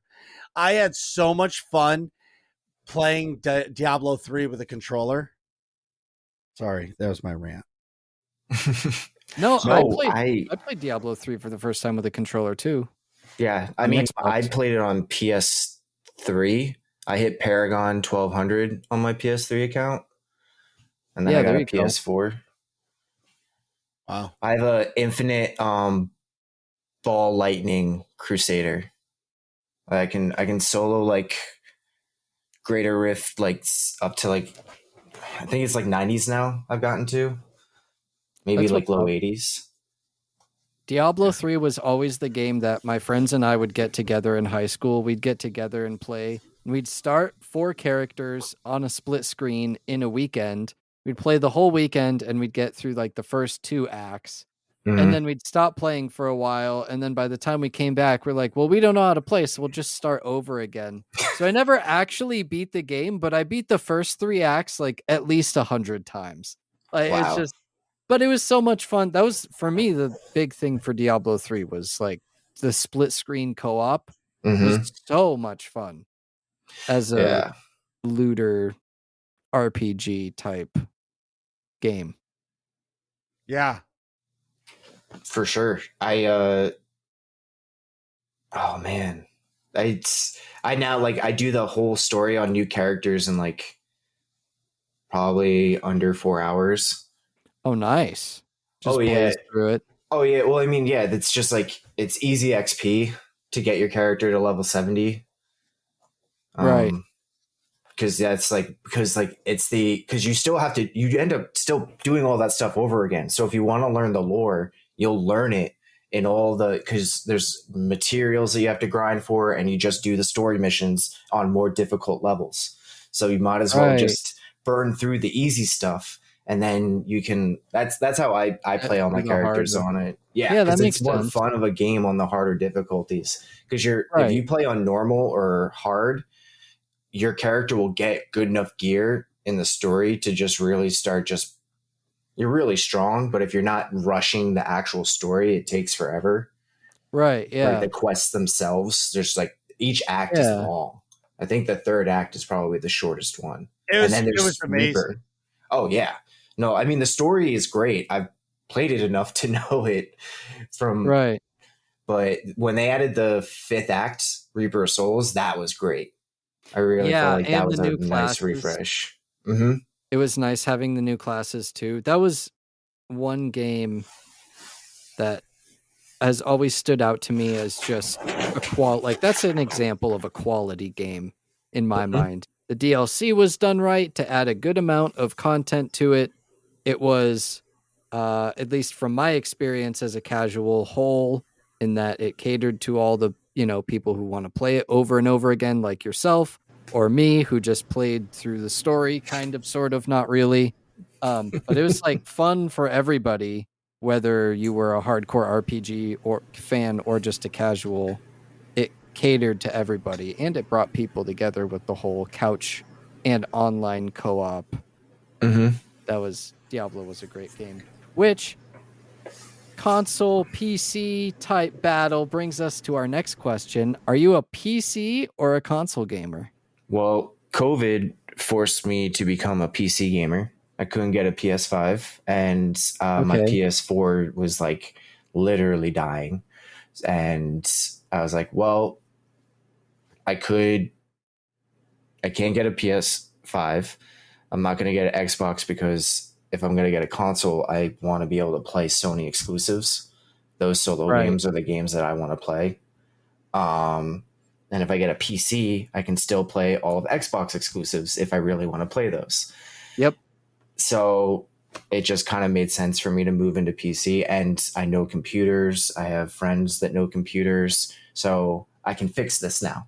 Whereas like my PlayStation, after a certain point, you really can't fix it unless you really understand like electronics. Right. And I don't, or you take it to a shop and spend money. Right. Exactly. Whereas like I know PCs are actually plug and play. As long as you understand form factor, like it's not really like solder. You shouldn't need to pull out a soldering iron for general PC building. Yeah, I always describe PC building as a really expensive Lego set, where it's like, if you follow the instructions and you read the manual, you'll assemble your PC right. But you can break the pieces, and if you don't follow the manual correctly, then in the end, your whole Lego structure is going to look awful, and it cost you $2,000. Oh, and by the way, because you installed it wrong, now you fried something, so you have to spend another $700. Or you forgot to touch your finger in some water first to get rid of your static electricity. Yeah, you didn't buy one of the little static bands to connect your... And so you build your PC perfect, but because you had static on you fried everything. And because you were standing on your carpet in your socks, stressing out, shaking your feet back and forth before you pulled your GPU out. Yes, I I love, and I will say that I think the controller with back buttons will overtake mouse and keyboard purely for the fact that WASD is not an efficient way to move. The mouse, incredible, but these three buttons compared to your left analog stick, no, no. That I movement. it depends on the game, because there's a caveat here, because in games like specifically Valorant and CS:GO, a controller will not work because you can't counter strafe and stop the input. Because with a stick, you move from one direction to the other, but it doesn't stop the movement, which will keep your crosshair. Like, you can't stop moving, you have to slowly Mm-hmm. stop. But I agree with you that it seems like, especially I've noticed in Apex, in Halo, in these FPS, and in general other games too, but mostly in the FPS genre, controllers are for sure taking over. Even in the cross-platform, you see PC players playing on a controller, you know? Destiny's the pretty much the only game that I exclusively play on controller besides solo games on That's so PC. crazy to me. Well, it's mainly because I only have a mouse with two side buttons. There's just That's fair. too many inputs in Destiny. I tried, I really did, but I had it's just too many things stacked near each other, and they're not. It's not WoW. It's not. They like Yeah. I need to quickly hit these things and repetitively it like in more strategic ways than like I ever needed to in WoW. Like in WoW, when I played my Ranger, I never like I never needed to worry about which button I needed to hit because I could stack them in a perfect line and just hit them in order because of Yeah. the cooldowns, be like and all that stuff. Whereas Destiny, I mean, I don't remember having any abilities in my Ranger that I could spam every other second. Like Right. and still do other things, you know, like it's just it's just a lot. So Yeah. I need a mouse with a lot more side buttons before I really think about getting off the controller on Destiny. And you brought up a good point too, where controllers will have a hard time catching up to keyboard and mouse. Is games like WoW and like MMOs in Mm-hmm. general. It Oh the yeah. movement may be great, but there's so many inputs that you have to hit that you couldn't possibly map it to a controller. Although I will say one MMO that did it in a pretty cool way was Terra. They Mm-hmm. had a controller version, and like each combo that you used for your base abilities built into another combo that you would use with your other buttons. But then it would change your abilities on your main buttons, right? So like, yeah, it is interesting, but it's nice as a PC gamer that we Mm-hmm. don't have to worry about that argument at all. We can use keyboard and mouse if we want to, and we can use a controller if we want to. Exactly. I mean, look at a game like Elden Ring. I would never consider playing mouse and keyboard on Oh that game. yeah, no way. That game was designed 99% with a controller in mind. Right, yeah. And the 1% was like, well, we have to put a keyboard and mouse for the small player base that owns it on Steam but doesn't have a controller. Yeah. Not even like a basic version of either a PlayStation, like a PS5 or an Xbox. Like, I Yeah, don't know one yeah, PC person that doesn't have one just laying around a in case. controller. Oh, yeah. Oh well. But now consoles Marcus, can use keyboard and mouse. Like Xbox, yeah, I like the most newest versions. It's pretty much a mini PC. yeah, that's true. Wow. I'm just blown away that you use a controller for Destiny. Yeah, yeah. No, I'm a controller player through and through. I'm a day one D2 person. I never really touched D1, and that was on the PS4. Sure. So I have Yeah. before I left the PS4, I had 7,500 hours into Destiny 2. All right. No, You listen, just played a little bit. I get it. I just, during my special stream, I had a goal where I played with a controller for a half an hour, it was awful. Awful. Like Yeah. it was terrible. But Well, here's not the for the thing. people watching. It was Right. really funny if you were watching. Yeah, but like there's certain games that I think are better with a controller, like Dead Space. I prefer a controller. Like Mass Effect, I prefer a controller. Like Grand Theft Auto, controller 100%. Yeah. You know what I Driving mean? games are a controller for me Yeah, for for sure. sure. But like at the same time, like there's certain games like I couldn't imagine playing with a controller. But anyway, who is your favorite Star Wars character? Oh. So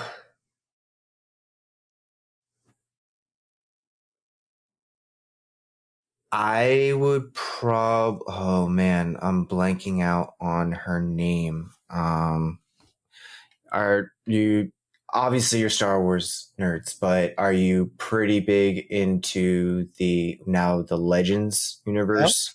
Mm-hmm. What were Han and Leia's twins' names? The twins of Han and Leia. I don't know. Jace and Jasa and Jason. so the sister, like she like reading about like her story in that, and like, oh man, I thought she was one of the best. And special shout out to Mara Jade Skywalker in the Legends, because but yeah, I'm not a big fan of canon. All right. I can understand why. I feel like they just fucked it up. I feel like when they brought the sequel trilogy out, it should have been Heir to the Empire, Thrawn's story, and it would have been the greatest trilogy ever made, except the original three. Like that Heir to the Empire book is still one of the best books I've ever read. Mm-hmm. It was amazing. Yeah. Oh, yeah. I mean, I pretty much only read from New Hope on. I never really read too deep to like, I read comics and like the Old Republic comics and like stuff like that. So I had an idea of like that far back in the Star Wars lore, but I was more of like a current Star Wars, if you will, and future. Yeah, that's fair. 100%. But I also think Rogue One is the best Star Wars movie. I agree to that. Minus episode 4, New Hope, because that is the original. Well, you can never compare the impact. Like, I understand the impact that movie created that no other movie will be able to do in the series. But as a movie, no. Rogue One is a better movie, but absolutely the first one is the best one because it was the first. And I haven't finished, or I'm not up to date on Andor. I think I'm one behind. But Andor is the best piece of Star Wars content for a show or content ever. I'm probably more behind than you, so no spoilers. But from what I'm seeing, I am in agreement with you. It is a really well done and well acted. Atrax, I enjoyed episode 3 the most because when I was a kid, that was the one that I liked because it had a lot of action and lightsabers and stuff. And that's still my favorite one because I get enjoyment out of it every time. Now I get to see all the terrible memes and the cheesiness. And I'm like, I oh, love man. the prequels. I've always been a fan of them. I thought they were great. I think George Lucas was a weakling for giving up on Darth Jar Jar. Yes. It would have been incredible and every Star Wars fan would have loved it, but non-Star Wars fans said Jar Jar's an idiot, so that's fair. That's fair. Jar Jar was a very special character. Well, yeah. Yeah. Speaking of special, terrible segue, but I'm going to do it anyway. Speaking of special, what is one special moment, or again, you can give a couple if you need to, that you've had either just in streaming or in Destiny? what's a couple of special gaming moments that you've enjoyed? Let's see. Well, in streaming, a cool moment was Raka challenged me to outstream him, and I did. Okay, so like you both started at the same time, and then Uh, whoever ended. no, I actually started about 4 hours before him. Oh wow, okay. Yeah, no, I think it was an 18-hour stream, 19-hour Wow. stream. Yeah. All right. Yeah. I thought about like, oh, what's just a few more hours? And I'm like, no, I didn't Nah. plan to stay up this late. Did they tap or? I mean, I literally had his stream up on my other screen just to see where he was, and I would unmute him every so often. And once in a while, I'd be like, oh shit, he's still streaming. Like, he wouldn't say my name, but he would just That's like, funny. yeah. Yeah. So that was a pretty cool streaming moment. Gaming, I mean, oh man. I mean, there's childhood gaming memory. There's so many. Like being a lifetime gamer, it's like hard to choose which, like beating Super Mario for the first time or Legend of Zelda or, you know, like all these cult classics. Yeah. But I would say like more modern times would be like just the general, like the ability that I've been able to take my Destiny knowledge and provide it as a source for other people, whether it's helping them through raids for the first time, teaching them what to do in those raids because they're a little bit more confident and not just completely blind, or, you know, like explaining builds or anything like that. Like that has just been the best, one of the best modern gaming experiences I've ever experienced. Nice. You guys want to know a fun fact? Yeah, only if it's fun though. I've never beat Super Mario 1, 2, or 3.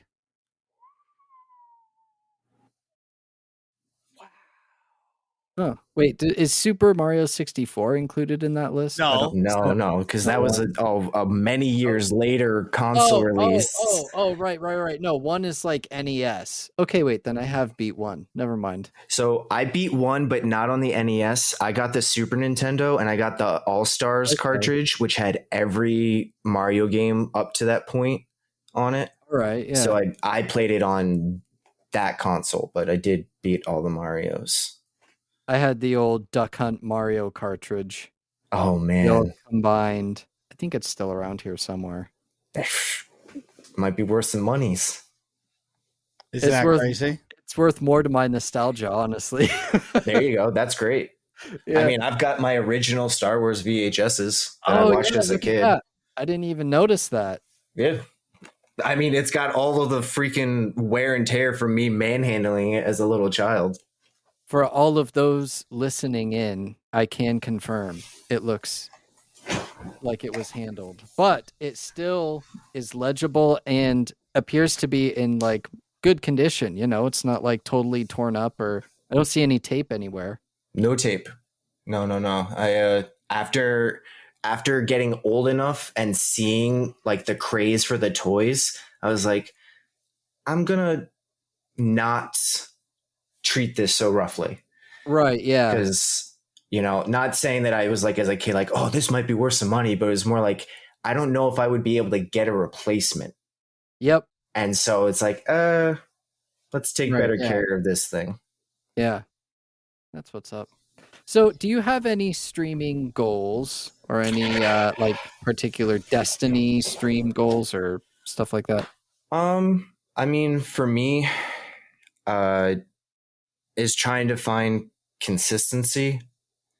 That is hard, especially with the effects of real world and being involved. Streaming is a lot harder than it appears to be on people. And, you know, there are people trying to talk about it, but having experienced it enough in this last year, it's like you have to be mentally ready before you hit that go live button. And that's true.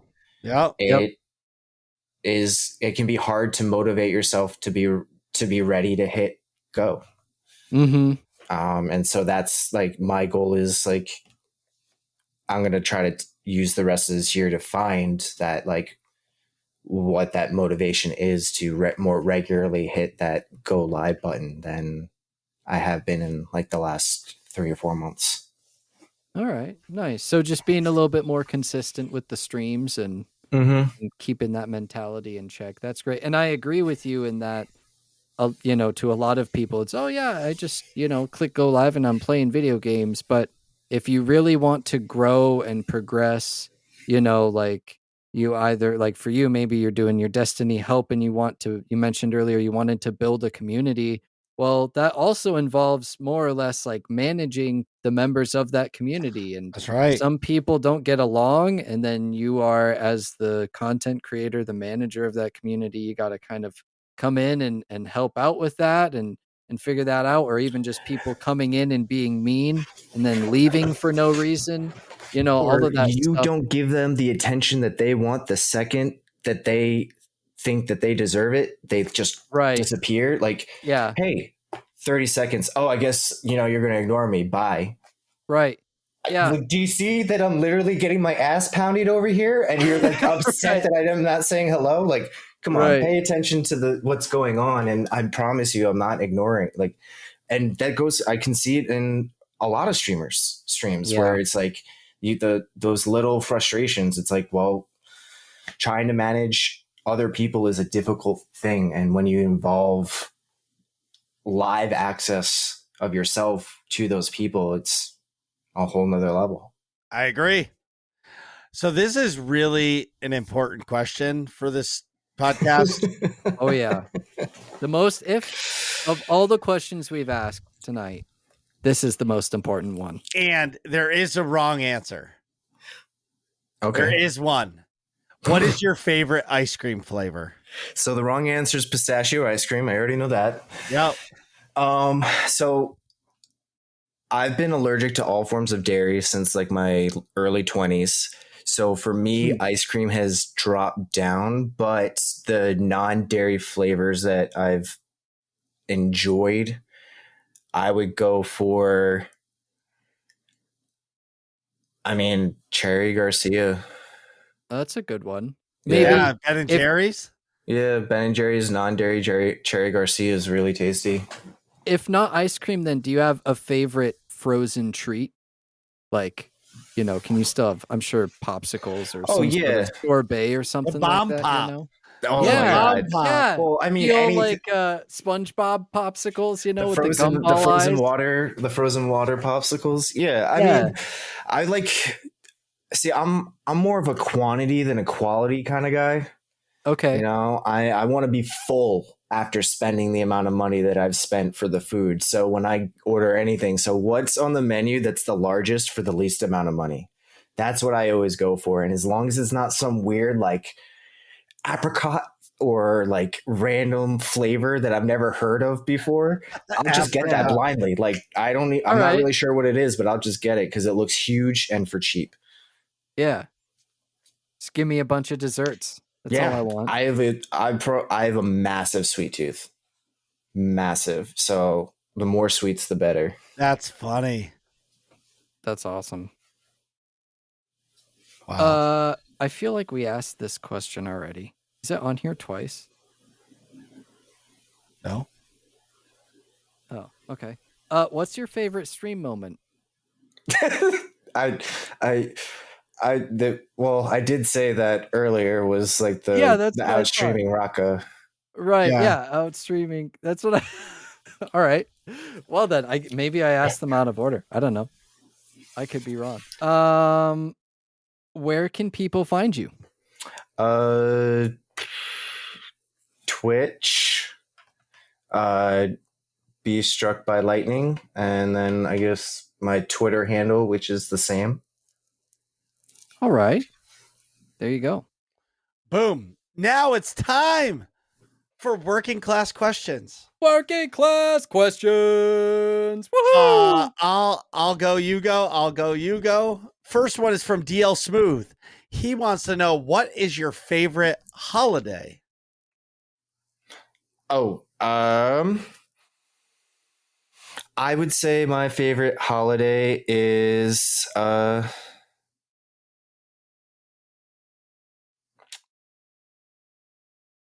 this is bad, but I would probably say I've celebrated Cinco de Mayo the most. All right. All right. Mine I mean, that's a better answer than the one I'm about to give. My favorite is July 8th, which is National Video Game Day. It's one that I enjoy every single year. I can play video games all day, pretty much any day of the year, but especially on July 8th when everybody is thinking about video games. Nice. Because of course, when you hear July 8th, you think of video games naturally. Marcus? So I'm going to give you two, okay? All right. First one is for the family. It's Thanksgiving. I love Thanksgiving. I cook a shit ton of food. I get to hang out with my wife and my kids all day, eat a shit ton of food, pass out, hang out, and then at night usually play some video games and just get to chill. But the real favorite holiday is the best fucking holiday on the planet, and it's called Black Friday. Oh, that's a good one. That's a good one too. I've been smashing skulls for 20 years. When I first started going to Black Friday shopping with my little brother, it started off as like, that's back like when flat screen TVs were like it. Like, yeah. And like you getting a 50-inch Black Friday big screen TV for $500 was like you were stealing it. Yeah. And that's back when they opened up all the doors and people ran in. And I know I've talked about this on the show, but literally because I'm a big dude, I would put my arms out like this and I would just steamroll motherfuckers. And my little brother and our buddies would just run around me like they're running football routes, like they're playing Madden. And we would accomplish our goal every year. And it's funny that over the years, I still go with my little brother, but the stores have really controlled the smashing of the skulls. Yeah. Now you know they what I mean? Let 20 people in first. And then they let another they open the door, No. but like they got cops there with guns and they're like, slow the fuck down. That too. But like now they've locked all the big ticket items behind tickets. So like if you're the first like 10 people in line, you're guaranteed the big thing that you want. But I miss the days of fucking people up. Like that shit was classic. Well, there isn't even a need to go into the store anymore.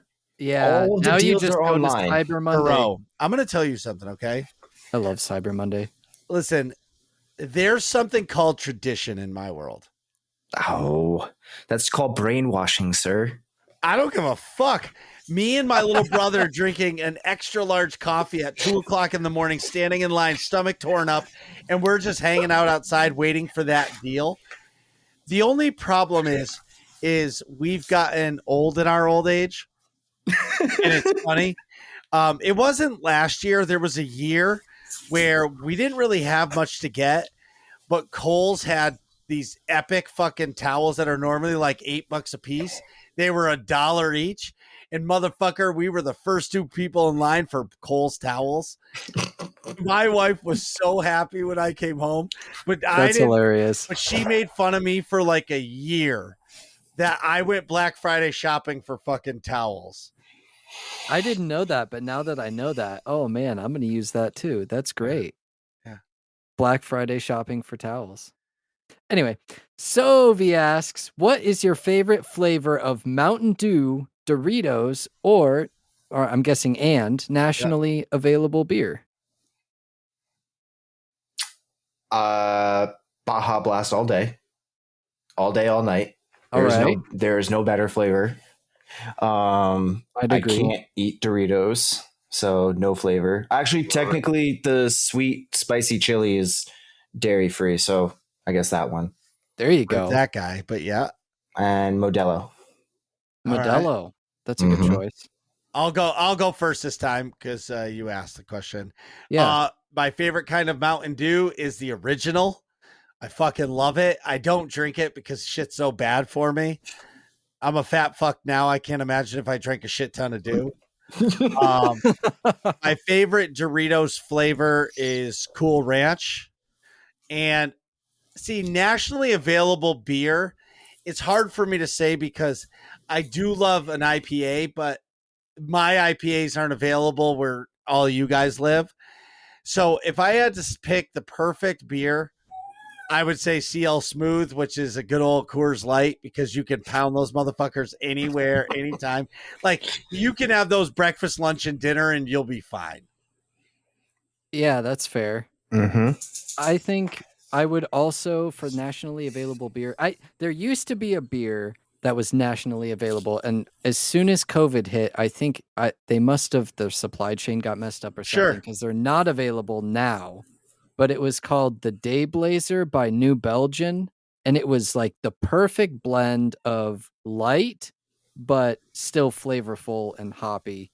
Now I haven't been able to find them for over a year, and I looked up their website and they're no longer available on the West Coast, which makes me super sad. And I don't even know about now. That was already a year ago. So that would be my favorite. I guess if I had to go to something else, I do enjoy Corona. I think Corona is probably the way to go for me. Doritos, definitely Cool Ranch. Just, I don't know. I can always go for Cool Ranch Doritos. And then for Mountain Dew, it's actually really tough for me to decide between Baja Blast and regular, because I enjoyed the regular a lot more, only because I couldn't get Baja Blast whenever I wanted to. But if I could get Baja Blast whenever I wanted to, then I don't know. So I guess I'd have to say Baja Blast, but the regular one is really, really close second, because Sir, Taco Bell's open 24 hours a day. You can get it whenever you want. For a long time where I live, Taco Bell closed at like 11. What? And that was the latest. That was the latest thing open. Damn. Yeah. Wow. Yeah. Living in a mountainous community. I mean, fast food restaurants are illegal where I'm at, so they can't even be in business here. Really? Yeah, franchise restaurants are illegal here. Interesting. Yeah. So you have to leave the town in order to go to one? Closest McDonald's is about a no traffic 30-minute drive.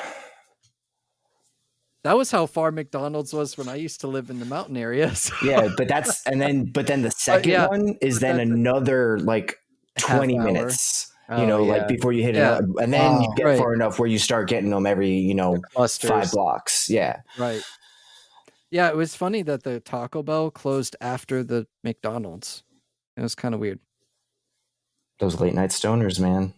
Yeah, they have the power. They have the power over on the mountains. All right. Wow. Yeah. Are you gonna ask the next one, Marcus? I'm still blown away that there's no franchise.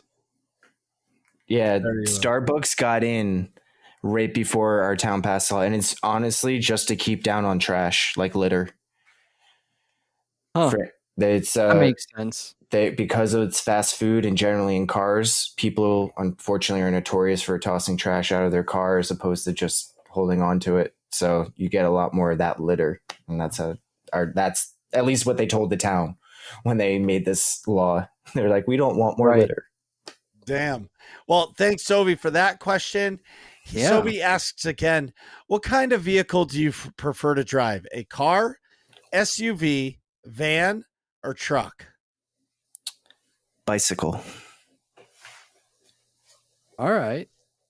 Like bicycle or motorcycle bicycle? I guess you would have said motorcycle. Yeah, bicycle. I was a messenger in New York City for 8 years, something like that. So I'm very confident in riding a bike in traffic and around as the only form of transportation. That's my preferred vehicle. What about you, Atrax?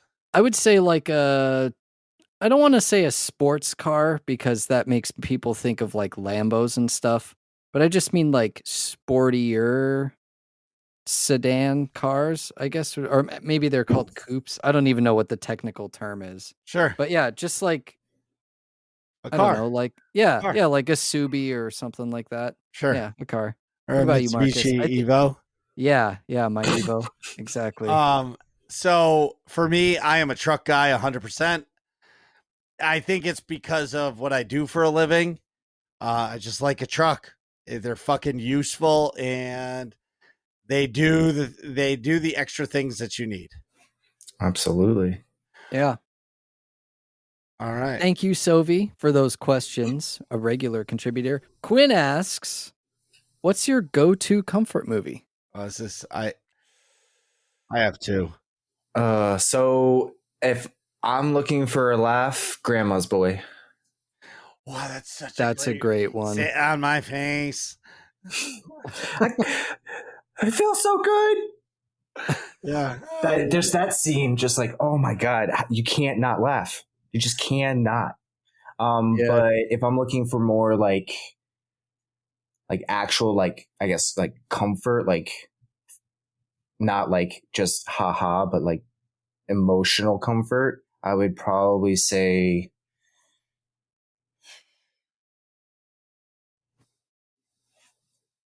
it used to be A New Hope, but probably Rogue One. All right.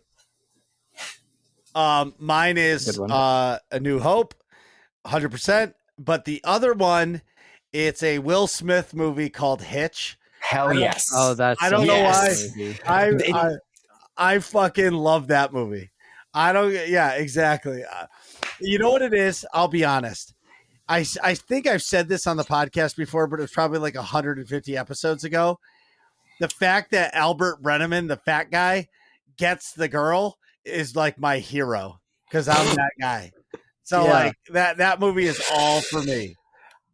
I genuinely believe that the dance that Will Smith taught him is accurate in teaching all people to dance better. The difference is that you need to start adding little flourishes where he tells you to just lock it in. No, you need to learn the rhythm with that and then just throw in the occasional flourish and boom, you're dancing. And people like will not believe that you're not. Like, it's genuinely, it works in the only dance I know how to do. It doesn't matter what genre. It works in every genre. What about you, Atrax? So one of my comfort, I have three. One of them, the first one is called Coraline. Mm-hmm. I don't know if either of you remember it. It's kind of creepy, but I don't know why. When I saw the trailer, I think I was 9, 10, 11, somewhere in there. And I saw the trailer and I was like, that is so cool. Like, it is so creepy and it's so weird, but it's presented as like a kid's movie. And it's eerie. And I don't know what it is about that movie, but I could watch it a million times. And it's just, I find something new or exciting about it. And it was claymation. So that makes it pretty cool too. Deadpool is another one of those movies that that's in my top 3 of it's always a good time. I remember it was like it was kind of the first phase of this like anti-hero style that we got, kind of where the main character isn't necessarily the hero and isn't necessarily the villain either. Like, just kind of, he's Deadpool, you know? And it breaks the fourth wall. It has all sorts of, it's got Ryan Reynolds, who is great in it. So that's another one that is really, really near and dear to me. And the final one is actually Attack of the Clones.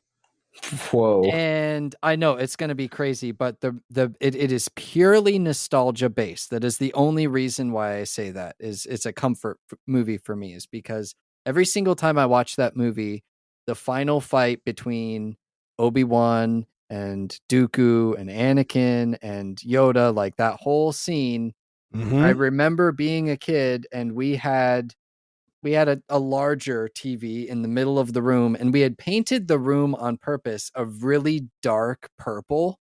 So it was like at night, when you turned the lights off, it was pretty much black. Like super, super dark. Just insanely dark, and it ate all of the light. And so then when I would watch, we only had Attack of the Clones, and I loved Star Wars, so that was the movie that I watched. And watching that scene over and over again, sometimes I wouldn't even actually watch the scene. I would just sit and watch the wall and see the lightsabers like bounce off the walls and all the different colors and stuff like that. So that every time I watch that movie, it brings me back to that time in my life where I Damn. just enjoyed Star Wars so much. So Attack of the Clones always brings those memories back for me, and that's why it's always a comfort movie for me, for sure. Yeah. Very long-winded explanation, but that's why. No, that's a great reason. Yeah.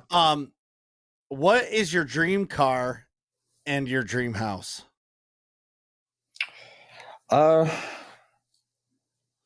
It'd probably be a 4-door pickup that had like functionality, like just enough lift to be able to get an actual treaded tire on there. Dream house. I don't know. Like, I don't really have like a dream house. I've never really like dreamt about like living in like this type of building or in this kind of place. It was really more about like just being happy where I lived. Right. For me. So your dream house, I guess you could probably I'll maybe I'll help you out here. For me, my dream house is one that I don't have to pay for. It's my house and I can make it my home, and like that's it. It doesn't have to be overly big, just enough space for me and whoever. If I have a family, then big enough for my family. That would be my dream house. And a dream car for me would just be a souped up version of what I've got, which is a Lancer.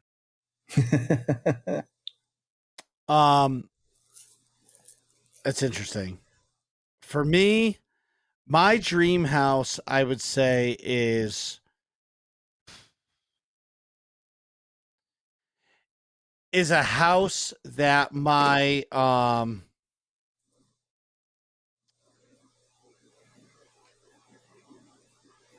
a house that has enough land that I could build my shop on, that I wouldn't have to leave my house to go to work. But Okay. honestly, my house my house right now is my dream house. Like, I work so hard to get what I have. Yeah. And it's not a big house, it's just my house. I don't know how else to say it, you know what I mean? Right. You just want more land so that you can put a shop on it. Yep, that's it. That's fair. Dream car is a Ford Raptor. Nice. All right. Ford Raptor. Yep. Nazir asks, who is your hall pass? I don't have a hall pass. Me neither. Yeah. I don't know what that means. So yeah, that's an odd question. I'm gonna say I don't have one either. Oh well. Yeah, I don't. Sorry, Nazir. Hopefully no, I don't think it's sorry. I just think yeah. I don't. Just don't really think about that stuff, I guess. No, never. Yeah. Nope. All right. Scarlett asks, and I'm going to ask this because I have no clue what it means. So now Marcus can explain it to me. 7747? All right. So this past week, as we talked about the Telesto earlier, so everything about the stream that we were doing on Clan Night was all about the Telesto. When whoever was Goldie was using the Telesto, every time he killed something, he was going Telesto, Telesto, Telesto, and then somehow, some way, the 7747 came out, and that was the code word for the Telesto. That was the Morse code for Telesto. So we've been saying 7747 all fucking week. It's actually hilarious, and it's kind of like the first inside joke. But when I saw it earlier today, I just fucking died laughing because we were laughing so hard. Because we must have shot the Telesto 1,000 times at the sky. Oh, maybe it's making this constellation, and maybe that's the puzzle. You know what I mean? And it was pure fucking comedy. Thanks, Scarlett. Again, great. everybody, thank you so much for always submitting your questions. Please try to remember during the week to get those things in. They can be as ridiculous as you want them to be. And if don't be afraid to ask Nick stupid questions, because we love when Nick gets asked directly stupid questions. Yeah. Make him feel bad for not being here on this episode. Yeah, suck less, Nick. Strubs, tell everybody where they can find you. You can find me on Twitch, Be Struck by Lightning, or on Twitter, same handle, Be Struck by Lightning. What are you guys talking about in here? Find out next episode of Working Class Nerds.